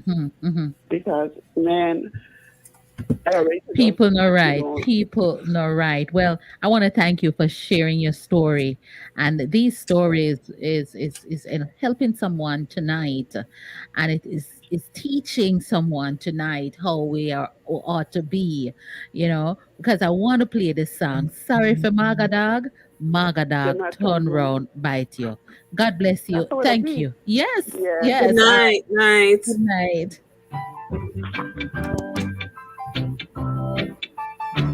My God. From my madness that still. But here is the lesson. Sorry, Magadog. Magadog, turn around, bite you. Jump out the frying pan. You want to You jump jump in a fire. Good afternoon and welcome. Hello? Hello? Good night. What's going on here? Good. Yes, I can hear you now. Go good night. Hi, Sister Donna. Hey, brother Mikey, how you do? Hear me? Yes, I can hear you. Sister Donna. Yes, I can hear you. You're not hearing me? Hi, Trudy. Hi, good night. How you doing? I'm good, man. Good, good. Yeah, you What's are going here, on? man. Talk to us. I'm good. Don't listen to your device. Just talk to me We are fine, normally. you know. Eh? Leave my good Yes, go ahead. May I go hear you foreign. now? Yeah. Never have no family up there. Mm-hmm. I'm not listening to. Yeah, never have no family up there. Mm-hmm. I'm going know a lady from Jamaica and some can Kennedy. I leave Canada and come over. Mm-hmm. I realize I myself out and I pay a yellow cab so I and tell them I want to go. Mm-hmm. When I go to the house, the family live in a little building in Brooklyn. Never doorbell. So I ring every man push out in my head. So I kind of identify Mm-hmm. I'm there. I turn one piece of it. Me have to go to market, go market and everything. You turn. Me no know one to your phone, Hang up and It's call a me go back. in and out. Yeah, wait, no, Mikey, I go in and out. Hang up and make me call you back because your phone is going in and out. Hang up. And we want to hear your story because that was a good one. That was the man said them turn him in a maid. You know, hear it? It's a man story, this now, Yeah. It's a man story. Yes. So let me see. If if it will comes out better. Hello? Yeah, yeah. Yes, I'm hearing you. Yeah, your internet okay? Hello? You hear me? Yes, I can hear you. Go ahead and tell us a story now. Yeah, man, the people them turn me in a help. Elpa? When the man smoke, him have three. They say me start watch TV, the man do a cigarette. And me have to run, got the car, Man. run, come back,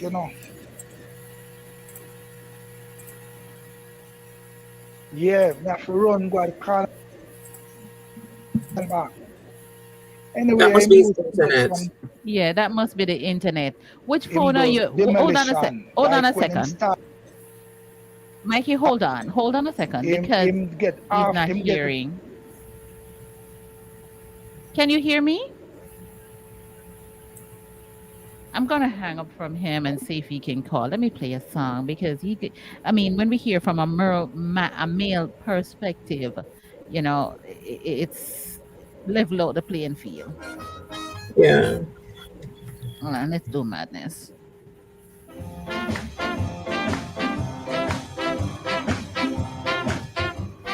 Madness, madness, they call it madness. Madness. Madness, madness, we call it madness. It's plain to see that is what they mean to me. Madness, madness, I call it madness. Madness, madness, we call it madness. Madness, madness, we call it madness. I'm about to explain that someone is using his brain. Madness, madness, they call it madness.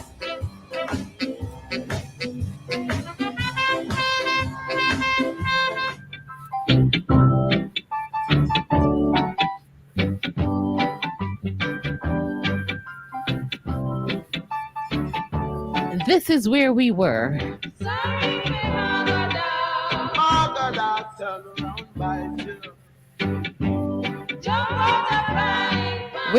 We're gonna see if Mr. Hines calling out of Jamaica can call us straight. See if you get some credit and call Mikey because you got stories. Girl, away from me. Me no want to see you no way. What did you think about that story, Trudy? It's not Oh, you said it's not unusual. These it's stories are it a is regular thing. it's a regular thing. When I first came to the States, as much as my situation was a bit different, Mm-hmm. because I came as a child, Mm-hmm. I heard, I had a lot of friends in university actually. So I met up with a lot of Jamaicans, a lot of other Caribbean students whose parents went through HELL. You Mm-hmm. understand? Got you. And the stories and it's from families. And Mm-hmm. a lot of those people have their houses. They already own their houses because of that situation. You know, That they were placed that they into. were placed in. And that People like is me, true. yeah, my age group, as much as a bit older, but I have a lot of friends my age group. We don't own our houses. Hmm. And I've had somebody tell me the other day, "Oh, you're there long enough, you should have owned a house." And I realized, hearing the person, I've already passed that whole stage of what I must be doing, right? Mm-hmm. Mm-hmm. But hearing that person and then getting the topic just kind of put the two things together. A Mm-hmm. lot of our people, not just Jamaicans, but Caribbeans, own their houses, the older ones, because of what they went through. And it is directly related to having been locked out in the cold. Mm-hmm. Um, if you wear dirty clothes more than 1 week because you can't use them laundry and you don't have the money for the laundromat, Mm-hmm. Mm-hmm. or the cupboard lock, them can't use the bathroom, them have to hide, and even if them buy them own little thing, them come in them room and go in them thing and take out them stuff and Mm-hmm. then come Mm-hmm. in and them sister them stuff. Matter of fact, nobody has touched on this, and I hope somebody can call in and touch on this point. Yeah. Your immigration documents, your passport Mm-hmm. is an important document. And I've heard people, they take away their passport. They cannot find their passport. What? Yes, they come and take with them, come in the room. So literally, if them leave the house, they must walk with them passport, which is also dangerous because you can lose That your is passport. crazy. That Yeah. that is madness. Even people who get them green card, and I hope those people can call in too, because even though we're dealing with people where some people who when you get the Okay, I'm green card, getting the call now. Yes. Good afternoon. Ready. Yes. Let's study. All right. Yes. Good, good, good, good. We can hear you loud and clear now. Yeah. So start from the beginning. From the beginning? Mm-hmm. Oh, you mean from Elfa stage when I run up and down and buy a cigarette? No, no, man. Start from when you say you come to Canada and you take the yellow cab. Oh, I leave from I was in Winnipeg. Mm-hmm. Well, Winnipeg is so cold. So I go to the embassy in Winnipeg and I get the visa. Mm-hmm. When I get the visa now, I come at Toronto. Mm-hmm. So the immigration said, oh, I'm going to get back to Jamaica. So I say, well, my uncle will buy some tools for me because I don't have no uncle or friend, I don't have nobody. Mm-hmm. But I want to reach my uncle. Mm-hmm. She give me 1 week. Mm-hmm. And my 1 week now, I say 1 week, in my head, I say, well, I'm going to want 1 hour. I'm not go back to Jamaica. Anyway, when I come now, because when you check in Canada now, you check our immigration over Toronto. Mm-hmm. So I come to Kennedy now. I follow the crowd now. I come out for the plane and when I reach on the outside. I'm see yellow cab. Mm-hmm. So I don't play the number now from Jamaica and I'm a family still, but I meet I choose some friend. Mm-hmm. And I catch a taxi now. I'm going in Brooklyn. Mm-hmm. And it was a small building, about 5 family. So I don't know nothing about it. So I ring every bell on the building. So the man, lady, husband come out when I didn't know, see me before and thing good. But when I there at the house now, I'm at the helper because she has some son and the son them now do nothing. I have to go wash plate when them don't eat. I have to do all this. Left me good job at West Indies glass and furnace operator, but I said go. Anyway, you talk about the bed. My bed was the closet. I don't know if you know the closet with the bed in it where you draw down. Long time before me. A long time ago. Oh my God. A long time.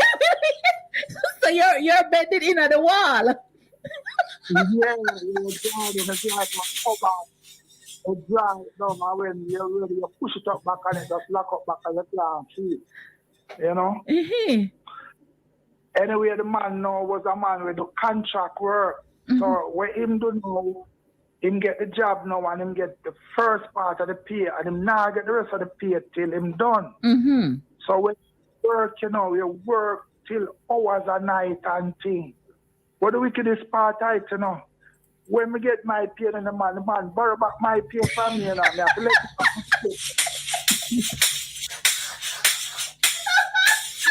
You have to give it time for recover.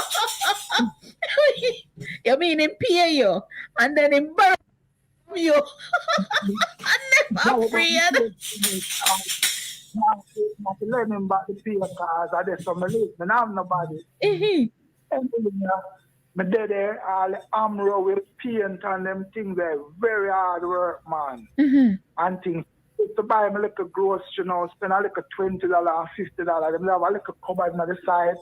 But I buy my things to send back to Jamaica because I have to pack barrel because I have my mother and my family at Jamaica. Mm-hmm.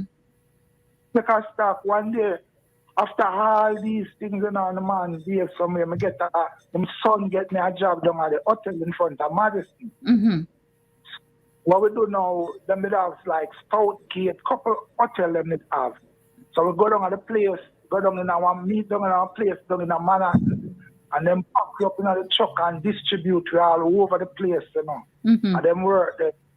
At time the man now mad with me because I now work with him. Mm-hmm. So him did have some old winter coat, so I get one of the winter coat and clean it, on a weekend time, like every 2 weeks. I got to clean off the express. Mm-hmm. And there the man look for me and say, "Mike, carry the coat to the cleaners." So I wonder why am I telling him to carry the coat to the cleaners and my coat not dirty. Mm-hmm. Them say, when you come back, put it in the closet. Them now wear the coat is a whole coat, me I wear now. The man say you have two things in America. You have winter and summer, you must prepare for it. The man take the coat from me in the winter, you know. What? Why? The man take the coat from me in a winter. So right at Nostrum and church, you have a donut shop. When I come over each time, I guess that was my sanctuary, you know. So I buy a coffee strip and a cup of coffee. Because we live at Franklin Avenue. I'm till hours. When I ride the train, I just sit down there. So I'm ready now. I just go to Rogers and church and catch a bus. Because we live at Franklin Avenue between Beckford and Rogers. One day the man look for me and say, boy, him niece a come. Him brother now is with sponsor him, you know, work with the transit. So them man, them live upstairs. So him niece can't come sleep on that bed there where your jaw attack cupboard. But the man get me out now because when I work with him for him borrow my pay again and thing. The man tell me, say me have to leave, blood. My God. In the winter? In the winter, when I decide to leave, now I go for my food back then, when I used to buy my little groceries, said, no, the man can borrow them. The man, they love borrow. Yeah, but the wickedest thing, you know, I see him near me used to work in a car. I don't have no social. So I work in him near him, so all them benefit they are him get it, you know. Because he was a big man for me, and them time them Reggie him name. So I benefit them when me work now one thing. Well, I just go live in the Bronx and get to an abandoned building and I just leave one bum sit, you know. Abandoned building? Yeah, man, you have American time control the building, and when you take a start now, you see the stove, we put a pot on the stove, you know, and the wolf now that are the eat. So I don't survive, you know. My God. So when you go in America, and everybody get the nice journey, because me never have no family and things. Yeah. So we have to survive, you know. My God. So America really was no better road for me, because, you know, it wasn't, so I go with family there and things. But you get used, you know, because when people say come amongst them, among the 1 to a week, then they take advantage of you. But it just make you stronger. And just if you know what you want, you just fight it and it will get better. Yeah, man. Rough story, man. Right. When the man send me to buy him cigarette, man, all the day, you know, you just come for your watch something. The man said, I go get me a pack of cigarette, a Newport cigarette. And him having sons them there, and he had sons there, right? Him son, him can't tell him son that, because him not going to. Were they older sons than you or younger? My age are younger and older. But him decide to use you? Yeah, because him son, because one of them son get to work for me down at the hotel, you know. So it's a journey. So when me just start by coat, because through my nose, a platter me used to wear in the winter, you know, platter. Yeah, the not so real leather. Yeah. And right at Rogers there, you have a little place at Rogers there where the bus stop there, you have a little cottage. When me go around there, I pray for nobody in there, because I just take with the cool.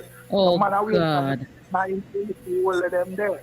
So when you used to wear the pleather, that never did a box off the cold, because that not keep you warm. But you not have nothing. Because the man take with the winter coat, but you have to just wear that. You could have gone by a coat. Yeah. So the immigration business going on. But how about you, Trudy? Do you have any question for him? I think one of the questions you wanted to ask, maybe you could possibly ask him. So when you came, no. So when you did the house, I'm sorry, I want to ask, when you find the abandoned building, you say you use the stove to keep warm? Yeah, man. When we say abandoned building, you have a little Yankee man have a building. We're abandoned still, because them now have no real heat and them things. You pay them a little fee and set up a room for you and things. So the stove now, with the burner them, you put the pot them on the fire. and full them of water. And the steam off of the pot them now, and them there you get eat from. My God. You open the oven, and you turn up the oven, and them things that you get you eat from. Mm. So, I just survival. Because we can't go back to Jamaica. You have a family at Jamaica, you come for a reason, so you have to just go and tough it out. Mm. Somebody is asking, where is E at today? Somebody want to know where you are today. Do you want to answer that? And is that man still alive? I mean, she want to know if the man that, where is the Yeah, man man. today? Is he still alive? Man, him older now and live with him. One of him daughter I live with. Okay. And they have some daughter. Did you Yeah, forgive him or did you make it up with him over the years? No, I don't say that journey, So I just pass through that. You passed that. Yeah, man, it's a journey you go through and you never expect that because, them say, them wife have come, but them wife was a good man still, but him was a jerk. Oh, wow. And next time you're going to say that you either spell it, you see me? When you're going to use it in another term. Jerk. Jerk. What's the spelling around here? Yeah, man. So I just suck because one at a time, when I did I'm sick, I get sick, I have no papers, Wow. And some people say, I go to the hospital, I have a social worker, every minute the man one big tall, 7-footer man, Mm-hmm. Every time the man come to me, I ask him for papers, What about, where's your green card? And he pressure me. Mm-hmm. And one day, inside now, I have a lady, and the lady say, I'm going to bring the green card, but I know no green card, not there to come. Mm-hmm. So me put on my street clothes now, and I'm a pyjama, and I make him send me back to Jamaica. Mm-hmm. I call a virgin and say, come for me now, man. And I can't see the virgin and come. They're not up on the concourse, one of them hospital up on the concourse. Mm-hmm. Man, so when him reaching him see the pyjama shirt the one side, so I have to peep at the door for safe in the body, and just take off out of the hospital. And I just shoot. And I turn down on the concourse. I don't know which part I go, but I want to go as far as possible from the hospital because we can't afford to go back to Jamaica. So, I said I come get you. Make ice come arrest you. The social work pressure me because they want know say what is my status. Because status there, so I have to go and survive it out. So it's a journey, and that's why I love my Jamaica, man. I give my Jamaica, I stand back, I come back to my yard now and just stay at my yard. But they can't put you out in a cold there, so. No, I'm just going to put me out the place not cold. But now for wear winter clothes. Yeah.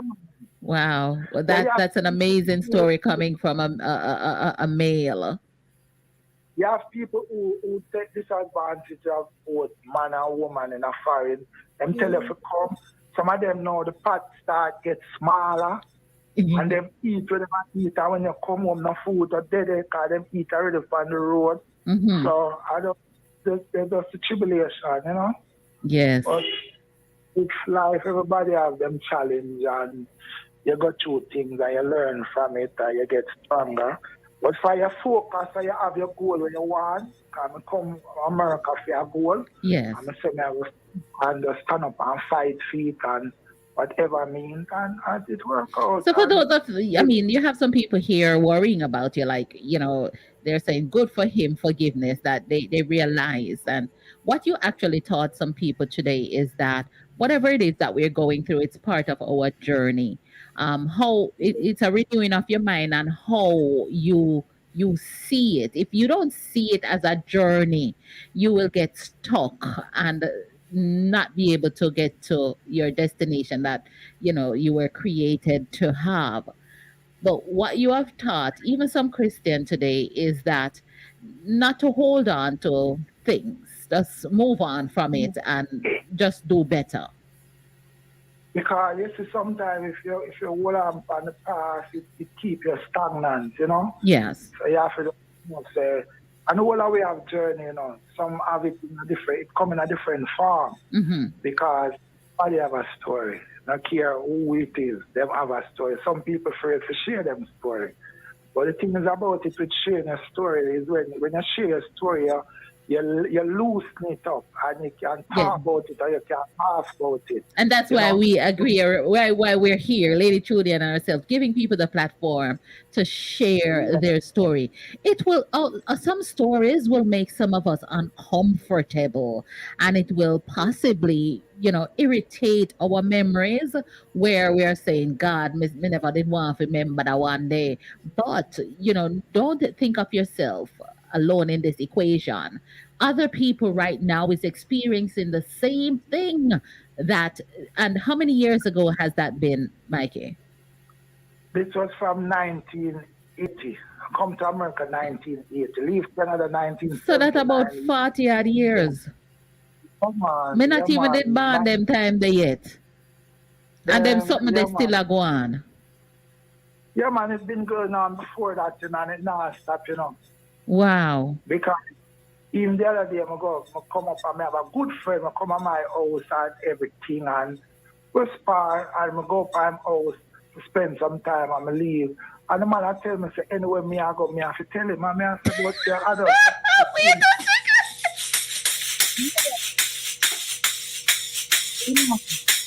What is that?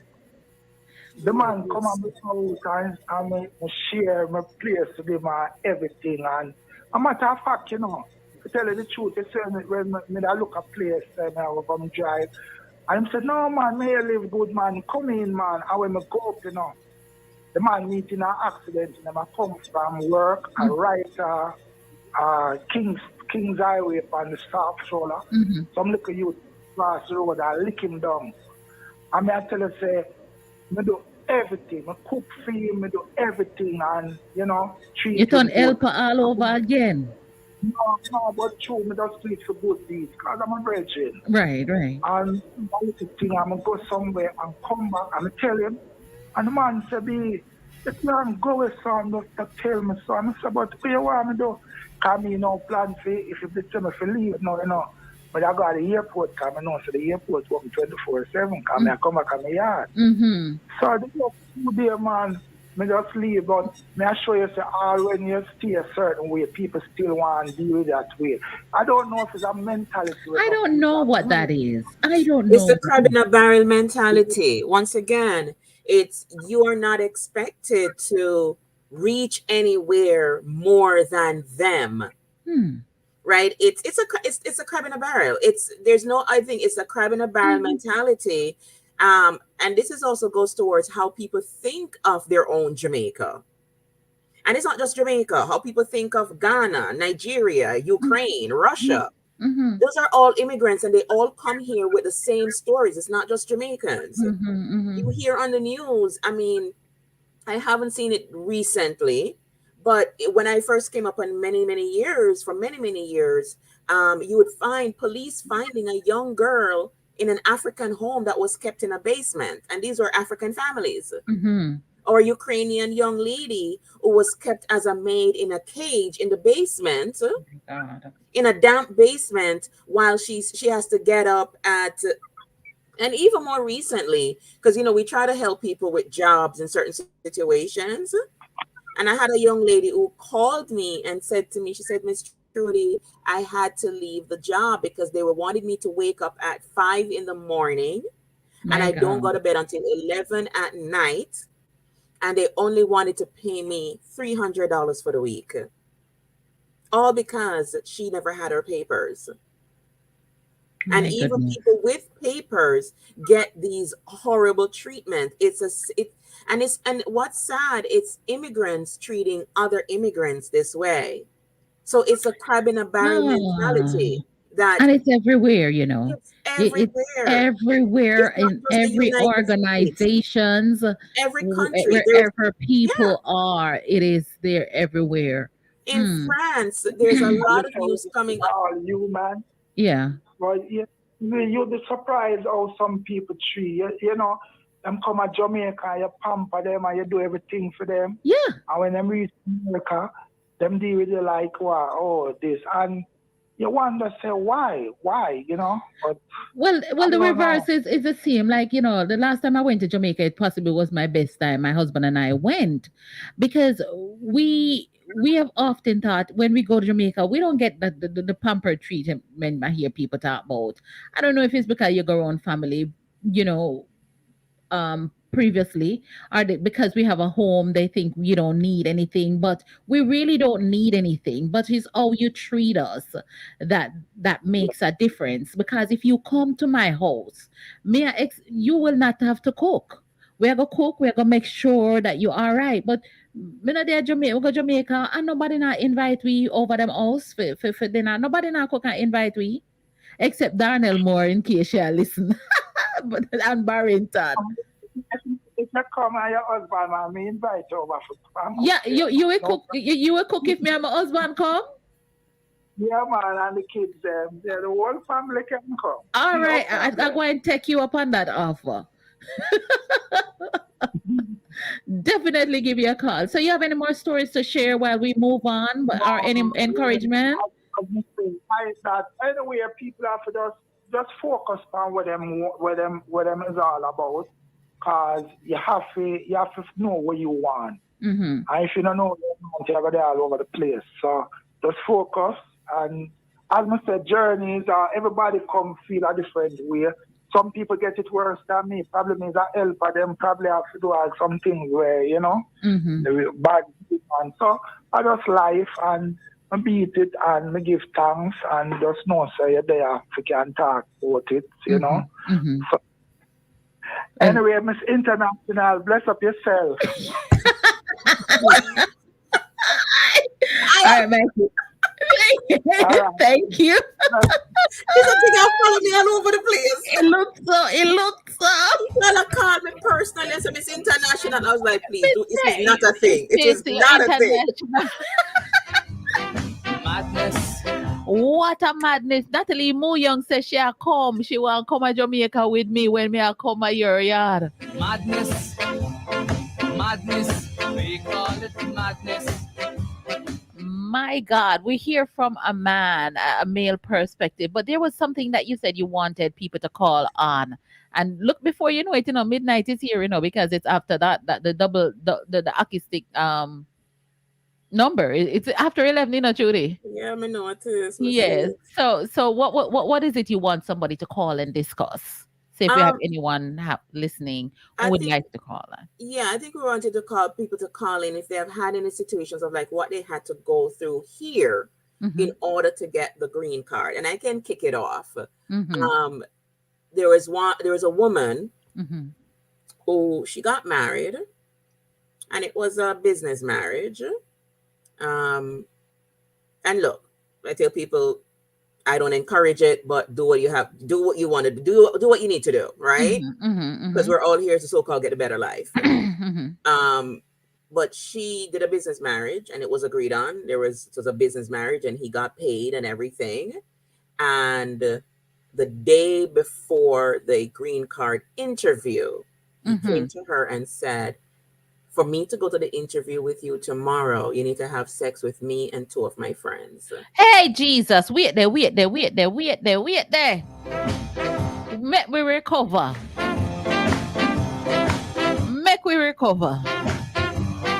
Madness.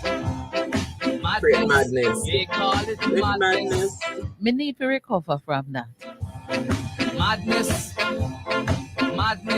We call it madness. It's plain to see. Did you all hear what Trudy said? Say it slowly and spell the letters them. The words them. The woman had a business marriage to get her green card. The man was paid. And and you pay half up front, and then after the interview, you get the next half, which is standard business agreement for green card marriages. And the day before the interview, he came to her and said, in order for me to go to the interview with you tomorrow, you need to have sex with me and two of my friends. She did what she had to do. Hey, no. Wait then, no. And I was talking to I know quite a few people, and I understand desperation. And I wanted to add something to what the gentleman said about him not having family. It's families do this to people also. Yes. Families treat people badly when it's for, they know that you don't have your papers. So it's not just, strangers. Mm-hmm. Right? So this woman didn't have anybody. And this was what the man said to her. And she went ahead, did it. And he came to the interview the next day. She got her green card. And she still paid him the balance of what she owed him. Now, I want to say this to individuals before you start to call in. And of course, if you've done this in the past, that's in the past and it's done, right? But let me tell you something. There is nothing worth your dignity, your integrity, your self-respect. Nothing is worth to do whatever you needed to do to get your green card. Nothing. Walk fast, mind maka joke you. Send them on them way. So there's so many, people doing so many things to get in the name of getting the green card, in the name of that, that's the you call it, that's the holy grail, Yeah. This card is the holy grail. And the things that people go through to get it, and to whether it's living with family who lock you out or not feed you, or doing a business marriage and them come and tell you, say, you have to do XYZ, forget them, forgot the interview. It's not it's, as Buju Banton says, it's not an easy road. And it's very sad that, our people are still going through it. And it's not just our people as Jamaicans, but our people as immigrants, because that's another family in itself, or immigrant family. Yes. But, going back to before we get this, it's the mentality is a crab in a barrel mentality, that you should not be better. And I'll give you an example, because I said I don't really have much immigration stories, but I can give an example of the not being better, and you're there foreign. So I grew up when my parents were in Jamaica. We lived in a suburb of St. Thomas. Nice houses around. I did not grow up around board house or zinc house, right? When we moved to Portland, my parents came here. We lived with my grandaunt. My grandaunt had a humble house, and that was by choice, because she could have built upon that house and make it into a nice 3, 4, 5 bedroom with 3 bathroom, but she didn't. So we had people around that saw, where we lived. But in spite of that, my grandaunt was also a dressmaker. So we always had nice clothes. We went to the Kingdom Hall, we went to convention, always had stylish clothes, because my clothes come out of magazines. So I would get magazines and tell Auntie, that's the dress I want. So we had fashionable outfits, but still not the outfits that come from foreign. So we had a neighbor who, she and I were very good friends growing up, but her father lived abroad. He worked on the ship. And, them could get the nice jeans, the sneakers, the fancy socks, the 90s clothes, right? I didn't have the 90s clothes because I was on the Jehovah's Witnesses. We don't dress like that. When I came to the States, she came up to visit. I was living in Manhattan at the time on the dorms, and this was before 9/11. So if anybody remember pre-9/11, how downtown was beautiful. It was elite, it was exquisite, high-end living. It was just really beautiful, and that's where my university was. When she came and saw where I lived, the girl started showing me bad face. My God. She started showing me bad face. When I went to pick her up in a taxi. She had me wait in the taxi. But those days it was an Uber. It was a yellow cab. So in a yellow cab, I wait. So that fear is going up. The fear got up and up. She had me downstairs waiting, taking her sweet little time. When we go down to New to down to near Wall Street, and the Correct. car is going around, Mm-hmm. she's seeing these beautiful buildings, this beautiful, and I'm like, oh, I'm doing the tourist thing, touring, right? Mm-hmm. Mm-hmm. This Mm-hmm. is the famed Wall Street over there. There's this famed, World Trade Center, and over there's my university. When she saw where I lived, you could have seen that her face drop. My God. Me never know some people. I literally saw the girl's face drop when she looked around and saw the nice area that I lived in. Mm-hmm. And my university was right over there. Beautiful buildings, like the caller before was saying, all these high-rise buildings. Mm-hmm. Newport, New Jersey, where the shopping center was. I'm like, I'm taking you out to. This is my friend from but Jack and Mick. I'm taking you out to dinner. I'm treating you. You're my guest. She gave me a nasty attitude when she saw how I was living, my dorms. You could see the bright lights of New Jersey at night. It was a beautiful life. And the girl never spoke to me again after that. My And God. when I went back to Jamaica and was around some of the family members, they also, people that I used to talk to me, whatever, now they give me a nasty look. So it's the people that are here, it's a crab in a barrel mentality, because when I was in Jamaica, we never really have pretty dan clothes, right? Right. We only have Right. Kingdom Right. Hall clothes. Right. Yeah. Yeah. So it's And Kingdom uniform. clothes and a long, boots and long frock and Long, it have thank flower, you. flower, Long flower, and then you dresses. have to have a trench coat over it. Well, at Jamaica, so they are the Oh, two you hot. never need. But when you have like jeans day at school, Mm-hmm. the witnesses are not the ones who are dressed up. Yeah. We barely have jeans pants, much less skin tight jeans pants and pretty sneakers and pretty socks. The style of the high school life. So I didn't have that. But when I come abroad now, if you ever want how much pair of jeans me own, Yes. because I never had It's jeans always the growing up. revenge. It seems like it's the revenge for us, the things that we were deprived of. I want to have more and more of More. it. I didn't have shoes growing up. I want to have lots of shoes. I didn't have clothes growing up when I was in Jamaica. And I come to realize and learn being around some Caucasian that all of that is foolishness or madness. What Yeah. we do have 10 comforter keeping up space in our house. We should not be doing that, especially if we're single and have one bed. Use the one comforter and then make the store Wash it. save it, wash it, make the store store it for you. You go back another season, go buy another one, and so forth and so on. But I want us to learn as a people that not because it is trendy that we should go after it. Last week I heard you said that every year people change their furniture, and I'm like, boy, me really backward. Me really backward. 'Cause every year somebody a change them furniture, and when you look around, That it was is back in the true. day. That was back Yeah, in the but day. No, I was just. even today's day, Yeah, people people still do it. really Yeah. change out their stuff. They want the newest shiny, blingy, blingy, blingy, wallpaper glass for clean something. And, it really, somebody's saying, don't talk about me, Not chat but me.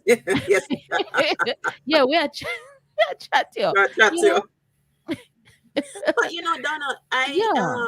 it was university, because when you're in university, you don't have a lot of money, right? But I remember there was a Jamaican woman working in the cafeteria.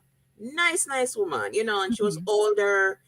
As a young girls, we always have somebody to talk to, about we miss home and thing, right? Correct. I remember one time I went to the cafeteria. That time I did have perm here at the time. And she looked on me. She said, Trudy, and I'm going to do your hair.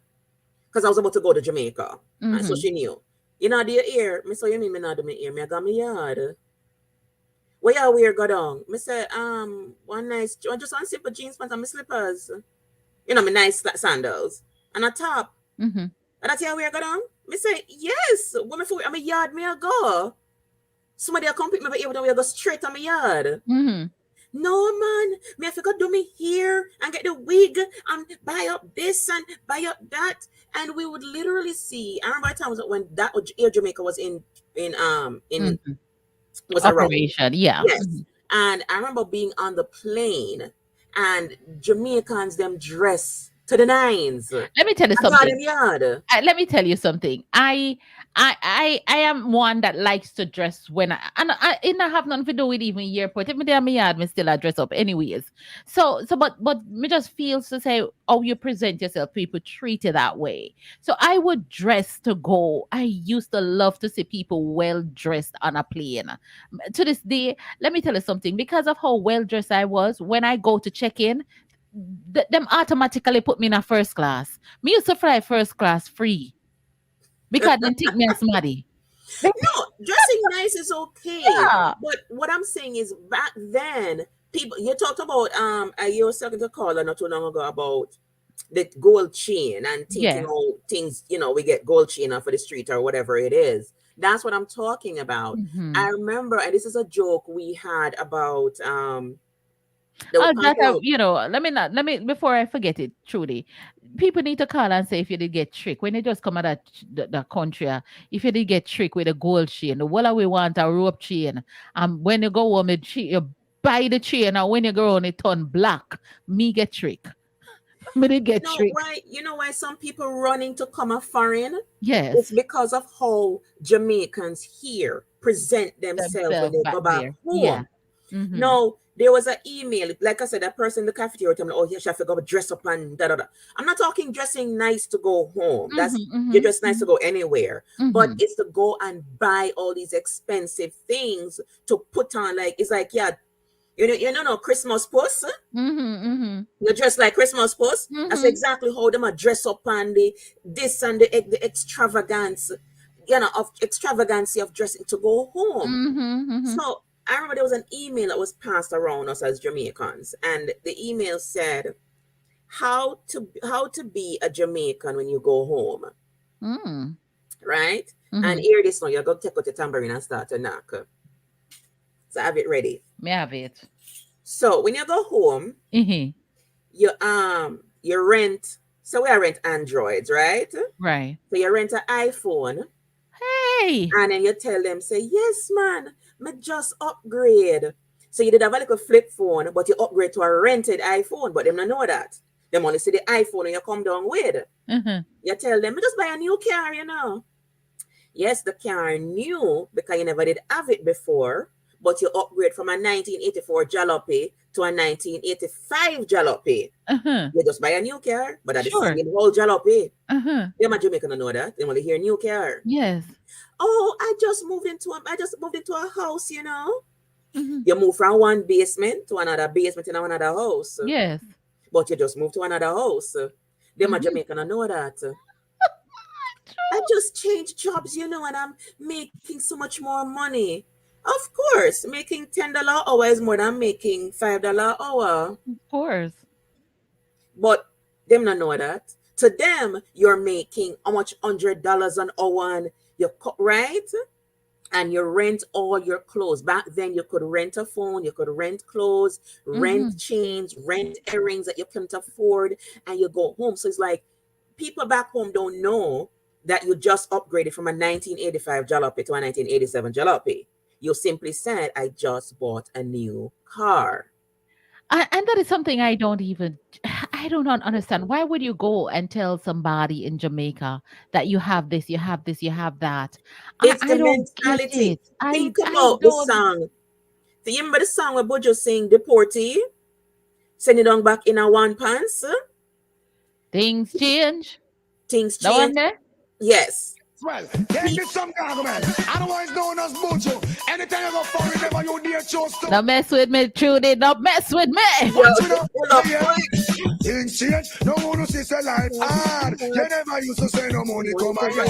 You rich, you spend the whole of it abroad. Whether your money know you're living like that. Why get the boat come down in You know, one pants. and I no money, but me no response. What? I'm in city, one pressure for me ranch. And when him they have for him with important, but he never did a look back, never did that last. Never know him would have tumble over like an avalanche. Mama dug in the hole and him don't buy her a lamp. Not a line, not a letter, nor a 50-cent stamp. If I don't want a shoes, I cannot go to remittance. When me hear the boy get deep, you know me vibes come. Send him back Uncle Sam, cause him get the hand around. And no few out ya one drop in at the camp. Things change, no one notice the light. Lord. Yes, man. I'm ready for you. Ready for you. But it's the mentality Yes. that I think Jamaicans now have learned over the years. Yes. Right? And they have stopped, and because Jamaicans can now travel a bit more easier, they have come up for themselves and Or they can get recognize- whatever is here there. So yes, it's no but big them deal. come up a foreign and them see foreign for themselves. You know, because I remember my brother came here. He actually ate something on the plane that made him sick.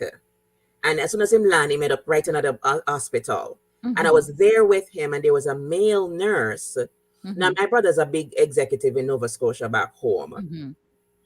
But he's a manly man, right? And he expressed shock at seeing a male nurse because he's like, oh, you would never see a male nurse in Jamaica. So when people, and I think that helped to let people recognize, some people recognize that foreign is you have to work. Yes. You understand? In Jamaica, you can afford to have gender biases and man not go to a nurse. In America, a job is a job. Male or female, you're going for that job. You know, you get the qualifications and you go for it. So when people are able to travel more, they're able to see that you have to, you know, foreign is not this better rose that Jamaicans come back and make it seem as if because them in the flashy outfit, the flashy watch with them rent, or them borrow from them friend. You understand? And you remember, people don't, because they left Jamaica, and Jamaica have this mentality that if you go abroad, America is the place of land of opportunity. So if you go abroad, you must make something of yourself, not understanding the pathways to getting there to make something of yourself.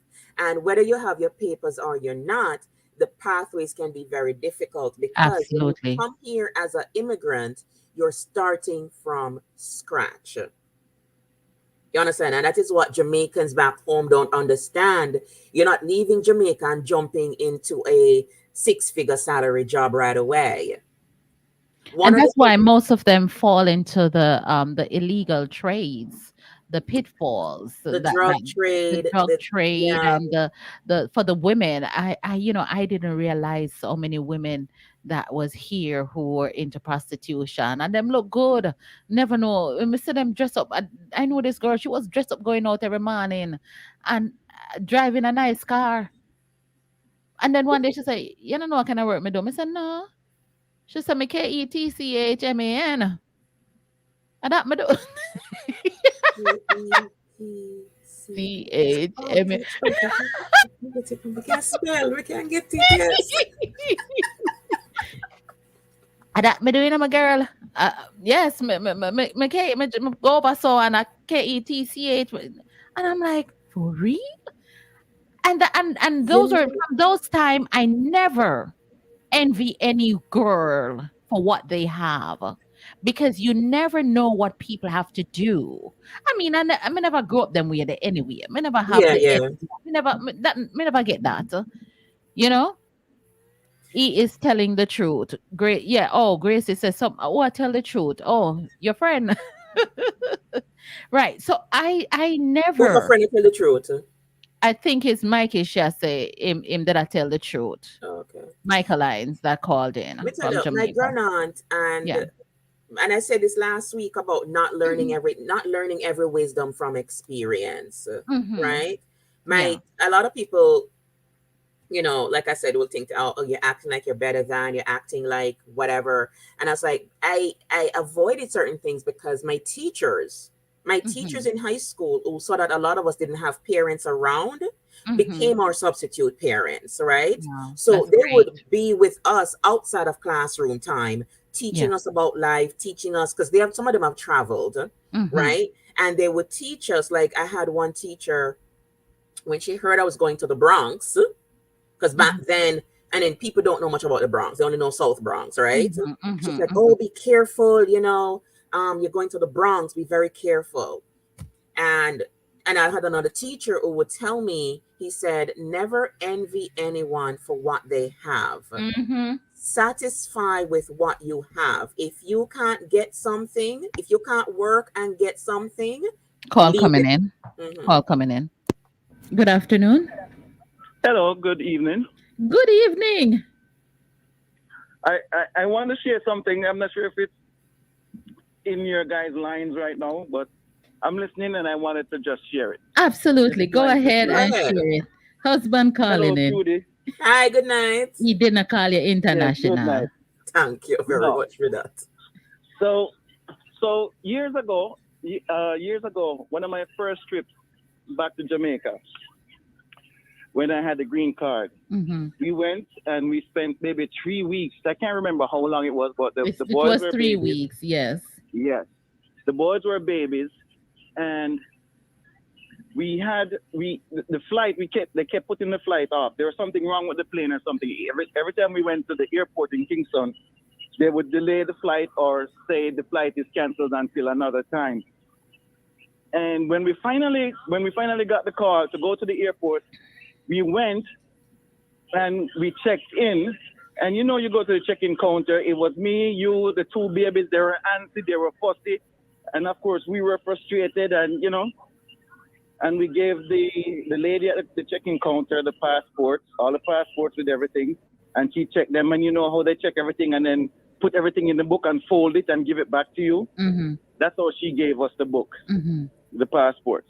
So when I went, that was before they changed the whole airport system. Mm-hmm. Because before you used to go to the check-in counter and then the immigration or the customs was immediately to your right. Yeah, you You would just turn that walk way. from the check-in and walk right. Mm-hmm. When we walk over to the immigration and they're checking the paperwork, the man look at me and say, "When are you not going foreign today?" Mm-hmm. So I said, "What?" And he said, "What you flying with?" I said, "You have my passport." He said, "But you need something else. I don't see no visa." I said, I don't need a visa. I have a green card." Mm-hmm. He said, "So where is it?" And I said, "What?" And I said, "Oh my goodness." So I left, go back to the counter where I checked in, and the girl told me she didn't have it. And we looked on the floor where we thought it would have fallen out, but nothing else fell out of the passport. The only thing that was missing is the green card. Mm-hmm. And I didn't know what to do, and I saw one of I didn't even see her. My sister friend's mother worked at the airport as some type of security, and she knew me. She recognized me. She came up to me. She asked me what the problem was, and I told her.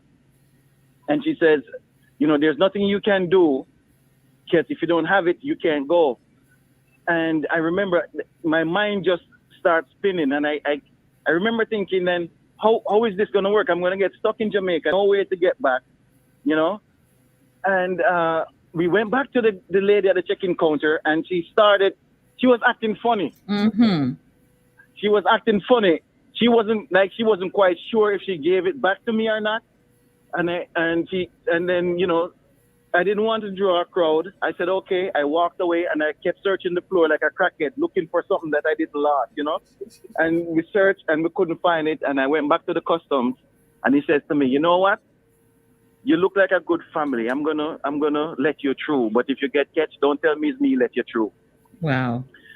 And because in my passport, in the Jamaican passport at the time, my alien number was written. I think when I got the green card, when I did the interview, the guy wrote the alien number in my passport. Mm-hmm. So the number was there, but I didn't physically have the green card. Mm-hmm. And, when we were boarding the plane, the person checking didn't really look at the green card. They just look at the passport and send me on the plane. So I was on the flight, all nervous, because I said they can't take me off until, they can take me off as long as the flight didn't leave. Mm-hmm. So when the plane take off, all is good and well.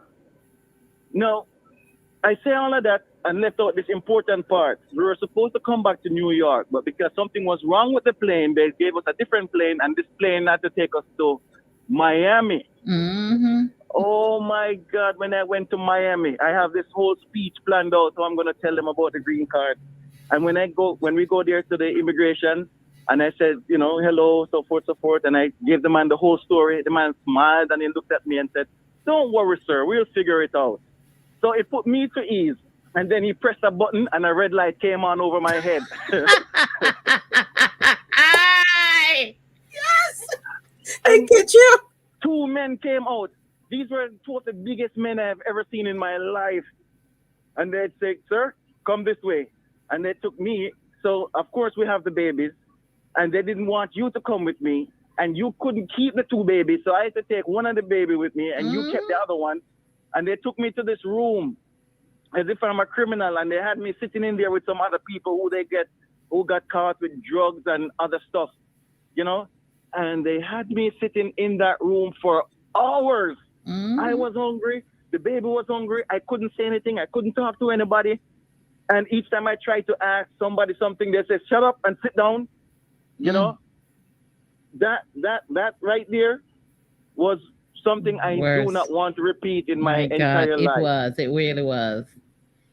Because and to make matters worse, they keep threatening me how they're gonna find the airline and they're gonna find me because I came into the country illegally and I broke the law and it's prison sentence, and they keep saying all of this, and they kept me there because we had a connecting flight to go to New York. I think they kept us there until like 5 minutes before boarding to the connecting flight.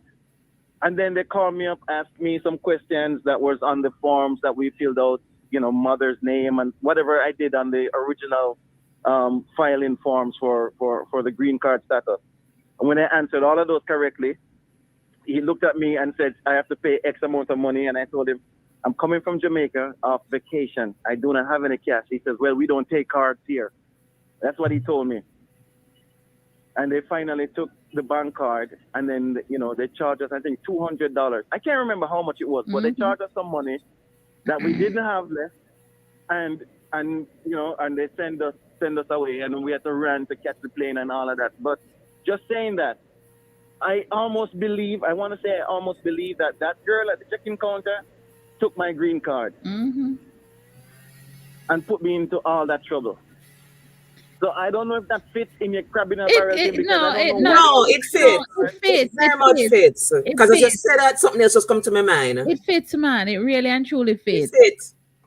So thank you for sharing. So you see, that's what I tell people. Them see like my husband and I life, and they don't even know some of the things that husband and wife actually endure and go through, because the babies were not what they were, young babies in strollers, right, Carl? Yes. So I had to have them in my hand. Then I have to have all of the luggage. We run out of baby food. We run out of everything because we were stuck, and it was one of the worst time. I don't even remember the details the way Carl remember it. And I had to be outside because when we used to travel heavy. Their car seats, their strollers, and everything. Plus their clothes, and we would take back all the dirty clothes back. So it was really a nightmare. That was one of our immigration nightmare that we experienced together as a family. So thank you for calling and sharing, Carl. Okay then. God bless you. Thank you. Yes, Trudy. No, I've had not me. Well, that situation that he described about the woman taking his green card, that is not new. That is not strange. And I believe him. I don't know him. I don't know the story, but hearing it, I believe it, because that is how a lot of people lose their green cards. You understand? That is why even, of course, this is actually apropos because it's what I do. I tell people, when you lose your green card, you have to go to the police station and report it lost immediately, because if you don't, and you go to immigration for any not green card renewal, for citizenship or even green card renewal, because when you're doing green card renewals and you've lost your green card, you have to have a police report. Correct. Right? Yeah. The first thing immigration is going to wonder, who did you sell your green card to? Wow. If you don't have a police report, who did you sell your green card to? My So it goodness. is very important, and it's sad. I mean, it's because Westchester don't do that. So I tell people you have to come into New York City and go to the police station in New York City to get a police report if your green card has been lost or stolen or anything. Because I have seen with my own eyes Yeah. somebody took another person's green card, Mm. took out the person's picture out of the green card, Mm. and put their picture into the green card, and it was sealed and done nicely. You look at it, you could never know. It's only Mhm. because I know the person personally in front Mhm. of me that I Mhm. knew that this was not the person's name. Wow. And they traveled on it to Jamaica and they traveled on it back up. And, and I remember, coming back and I said to somebody, don't put me in that situation ever again. Mhm. I don't want to know about those kind of things. Yes. I don't look, I understand people needed to be whatever, but do Mhm. not put me into illegal situations. I don't want my name called up in it. Same so. But the amount That of is when people have the foreign mind symptoms. yeah, It's I how you mean, come. I've been in Brooklyn, and yeah, I'm never call out Brooklyn because I did somebody there when some of my friends and whatever. Mhm. And you hear all these stories. Mhm. Not Mhm. about people losing the card, about the people who find the card or people Mhm. who and what they used to do is people who die, they would Mhm. have a hookup Mhm. with people who die who still have the green card and used the green card. And Wow. yeah, so people, what your husband just said, it does It does happen. It happen. happens a lot. Well, I got one more song to play, and it will ties into all of what we're talking about because we are in this place. Well, this is the original foreign mind. So that you must apply. Oh my goodness. Worry them, I worry them, I worry them, I worry them foreign mind. That they must apply. Where have I Worry heard them, this I in a worry them, I while? worry them, I worry them foreign mind. The foreign is a place where people come and go. When some people go to foreign, they see things they never see before and forget all about their breathing. Ghana, we live in support. Right now he's down there sleeping on the floor. Can't you see? Worry them, I worry them, I worry them, I worry them foreign mind. If they must fly.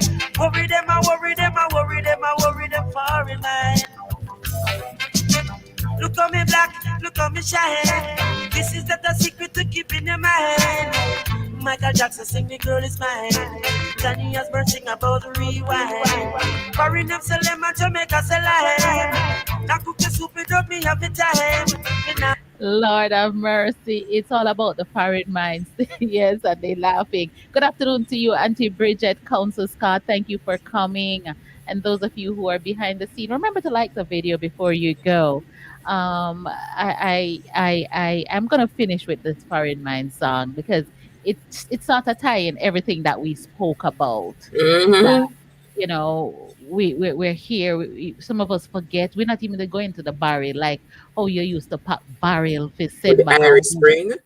the And this Irish is Spring, and you have to put when and then when you get the rice, it tastes of a soap. soap. That was the life, man. you The know, barrel and when you get economy. the shoes tight, cause the barrel used to take so long for reach. All of that, something, all of that, So, but at the end of the day, I want to thank everyone for sharing their stories.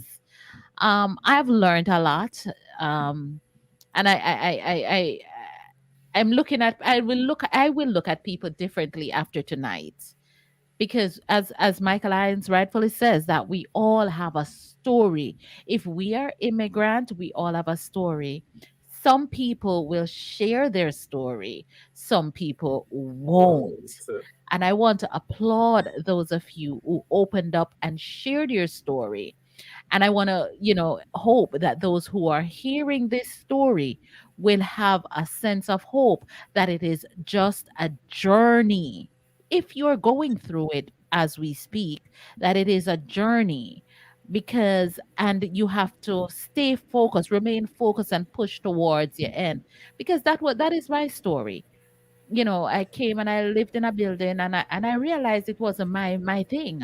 And I spoke what I want to do without even knowing what that it could have been done. So obviously, and I'm giving all the credit to God for guiding me. I said, "Me not living in no building. Me I go own a house in a Upso, Westchester. Never go Westchester yet." But me, I tell the people them, and them I look at me like me crazy. Me say, "Me I go have my own a salon. Me not live here so," because their lifestyle was drinking on a weekend and get drunk, and I was falling into that. And Mm-hmm, when I mm-hmm. realized that this is not me, I was copying them.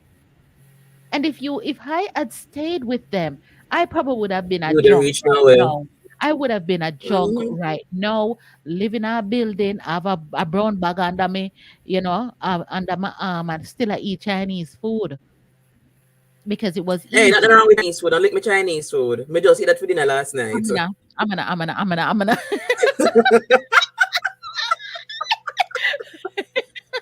Me love my Chinese food, me lady. So this is some of our journeys, and I want to encourage those who are still having it a hard time. But I will give you one advice that I've lived by. Don't stay in any situation too long. If you realize somebody I give you a hard time, take away yourself right away. The longer you stay in abuse, the more you become, you know, Comfortable. comfortable with the abuse. Take away yourself, and it doesn't matter what kind abuse. If them are with food abuse, I take away the food, withhold food from you. If them are take away your money, take away your clothes. Just get out of there. There is a way. Use your brain. There is always a way. And I'm gonna leave the final words to Lady Trudy-Ann to close off with. Yes, and to add on to what you said, Donna, Auntie Donna, I know people will say, "Oh, it's hard. Me not, I'm nobody else." There's always somebody else you can speak to. It's not Mhm, like first time when people come and them not really know nobody. Jamaicans are very well set up especially if you're in New York City. mhm, All right. mhm. Jamaicans are very well established here in New York City. So Yes. there's always somebody who knows somebody. And if you really don't know anybody, reach out to the consulate Mhm, and speak to someone in the consulate. Ask to speak to the consul general. Her name is Alcian Roach Wilson. mhm. Right. Because I'll be honest with you, some people in the consulate are not the best people to speak to. Them carry the Jamaican back a wall with them, right? Mhm, So mhm. ask for the CG's office, and the CG is Alcian Roach Wilson, and she will put you in touch with organizations or individuals who can help you on the next step. Mhm. Please get to know, and this is honestly, you have really no excuse to not get to know the Jamaican environment. Mhm. Okay. There are Jamaican radio stations. Reach out to a radio station. Reach out to speak to somebody at the radio station. Somebody knows somebody who knows somebody. Know So, like somebody. Auntie Donna said, yes, this is not a time because when I first came here, Jamaicans were not as well set up as they are now. That's correct. Jamaicans own radio station. They're working in politics. There's Una Clark in Brooklyn and her Mhm, daughter Yvette Clark, who's a mhm, senator. She's a mhm, either senator or a U.S. representative, mhm, right? So mhm, we have Jamaicans in the highest echelons of office here in the United States. So whether mhm. you're in New York or any other state, reach out to the Jamaican embassy in Washington D.C. You wanted to say something, Donna? No, no, no. And they're willing to help as well. They're willing to decimate all of the information to their communities. They want it. It's just that there are times when we are afraid to go to these officials or go to people, or we're afraid to ask for help because we don't want people to know the position in which we are. But we must, as a people, get over that. Yeah. You have to let go. That is one of the biggest things that is holding back Jamaicans. And I'm going to speak freely. Yes, Jamaicans, that's who I am. And so I know, so I can speak freely Mhm. and say, yes, Jamaicans are held back because of, nobody know my business. People are going to chat my Yeah. business. Yeah. And whatever all, and these are all excuses. I'm sorry, they're all excuses. We need to leave those are back-a-wall mentalities from Jamaica. We need to leave those things in Jamaica. You're in the United States, and as of this November, no, it's November 4th, it is illegal for employers to threaten you that they're going to call immigration on you. All right, it's illegal for a family member to threaten you that they're going to call immigration. And a lot of you, please, even if you don't have your papers, you can still read, right? You have a smartphone. Go on uscis.gov, right? Read up on green card applications. Read up on adjustment of status. Let me tell you something. Reading is fundamental. I'm gonna put my motor going and talk with this. You have to read. You have to. Don't let because me on the papers. And if you don't read, right, find somebody who you trust, who will explain it to you, who will let you understand what it is that is on the paper that you are unable to read, because you need to get over that. You're not a person, an adult who is unable to read or comprehend at this age. Do not feel embarrassed. It means that you education was not your foundation. Like some people, Exactly. some people just grow up know say money them for make, but them can't read. So they make the money, but them can't read. Them can't count the money. They cannot read. If you find yourself in that position, reach out to somebody who you trust. And it's not everybody going to go to people, because sometimes some of us we don't know how to behave with one another. I had a person call me and him said, Auntie Donna, I don't understand the Bible that way there, but you see when you talk about it on the radio, I understand it. You understand? You get what I'm saying? So Yeah. we who are more affluent in the in vocabulary, we have to be mindful that not everyone understand some of what we are speaking, and we must be mindful of that. But if you're out there and you're unable to understand some, you call Auntie Donna, call Lady Trudy, because Trudy will help you through these things. Yes, I do the ESL classes. Unfortunately, I don't do in person because of the pandemic at the moment. But like I just had a client call me the other day. They wanted somebody me to teach them citizenship ESL English, but their English was basic. So I only do high basic to low intermediate and advanced. So I said to the person, I don't do low basic at this moment because I don't have an in-person class. However, you can call XYX company, organization. They may have in-person. All right. And that's the thing. So if you're here, and like Auntie Donna said, if you can't read or if your reading is not the greatest, there are organizations that can help you to read. I'm sorry, I really don't have time for people being embarrassed. There's nothing to be embarrassed over. And like Auntie Donna said, you were busy working and making money.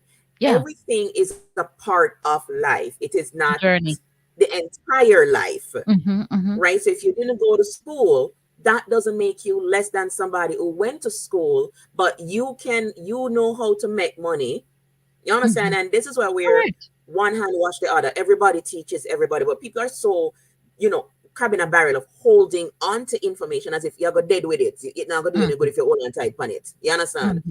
So if you're here in, America, if you know anybody, there's a lot of organizations that offers English classes. We have a call coming in. Sure. Let's see. Good afternoon and welcome. Auntie, where you get them bit of music there from? We are dealing with the hours a night, yeah.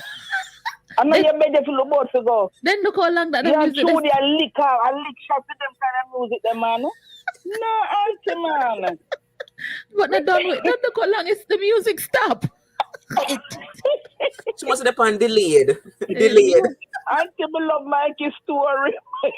You like Mikey's story? I love Mikey's story. Listen, Mikey, have to be a part of my show now. Yeah. Mikey, have to come back every week. Mikey, I'm Sunday. We just want to make your phone.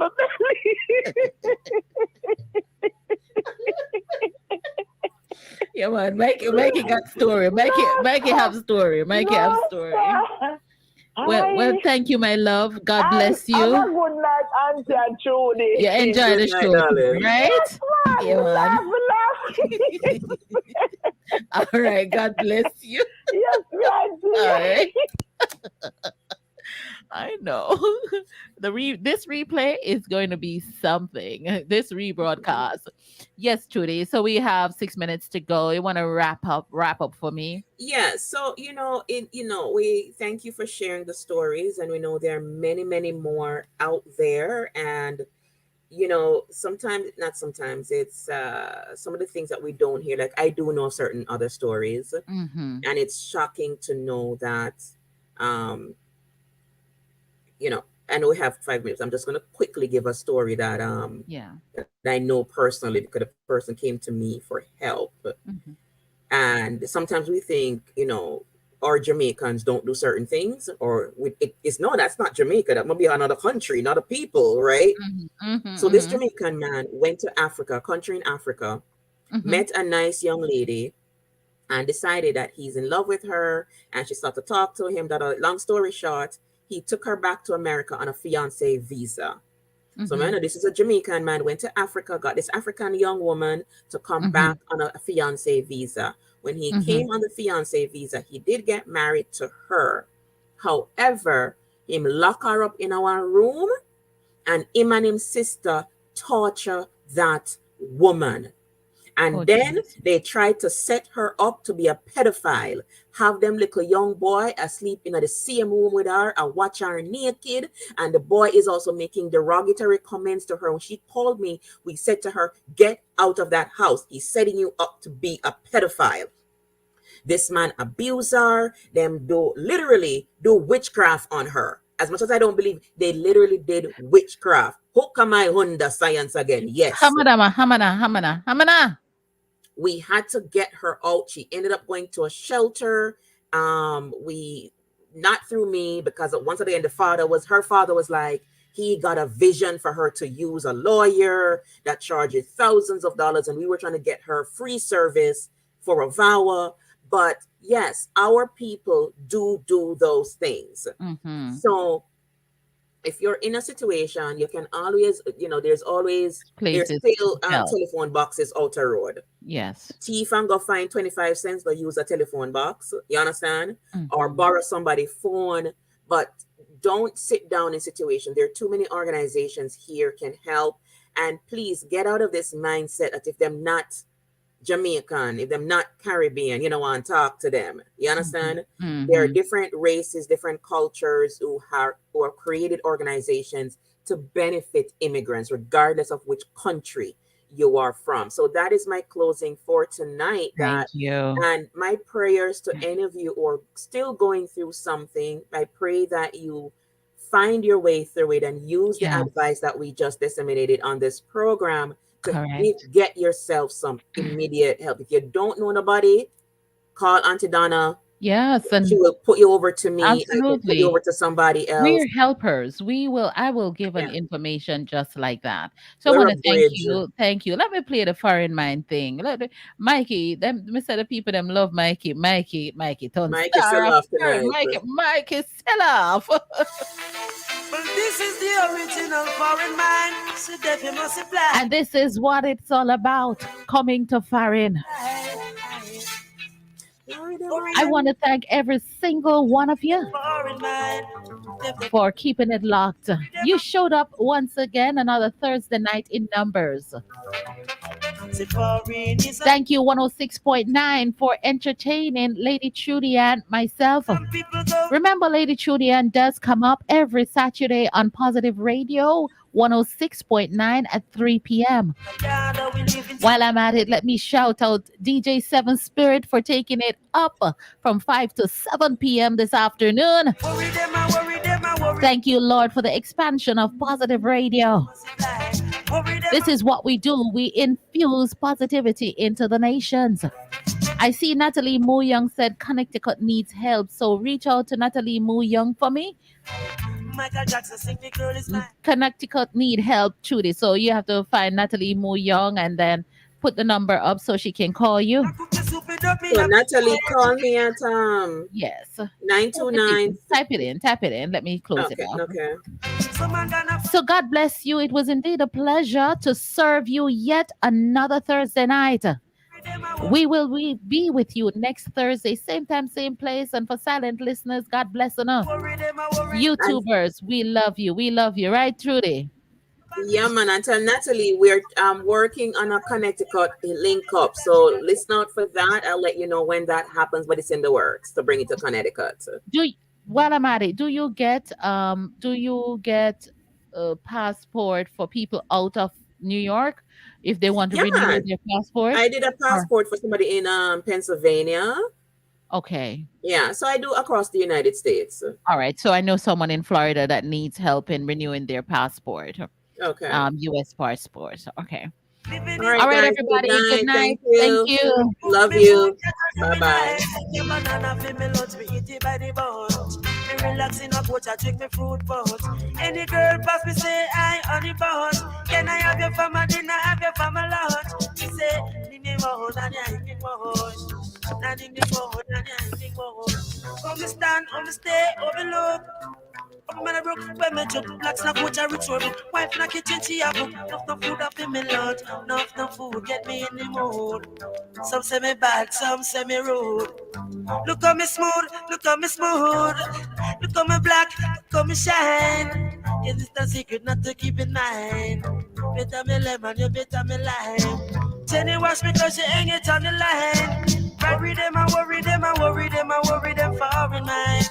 Get them a see blind. Worry them, I worry them, I worry them, I worry them foreign mind. Foreign mind, see them must see blind. Oh, you must see blind. I worry them, I worry them, I worry them, I worry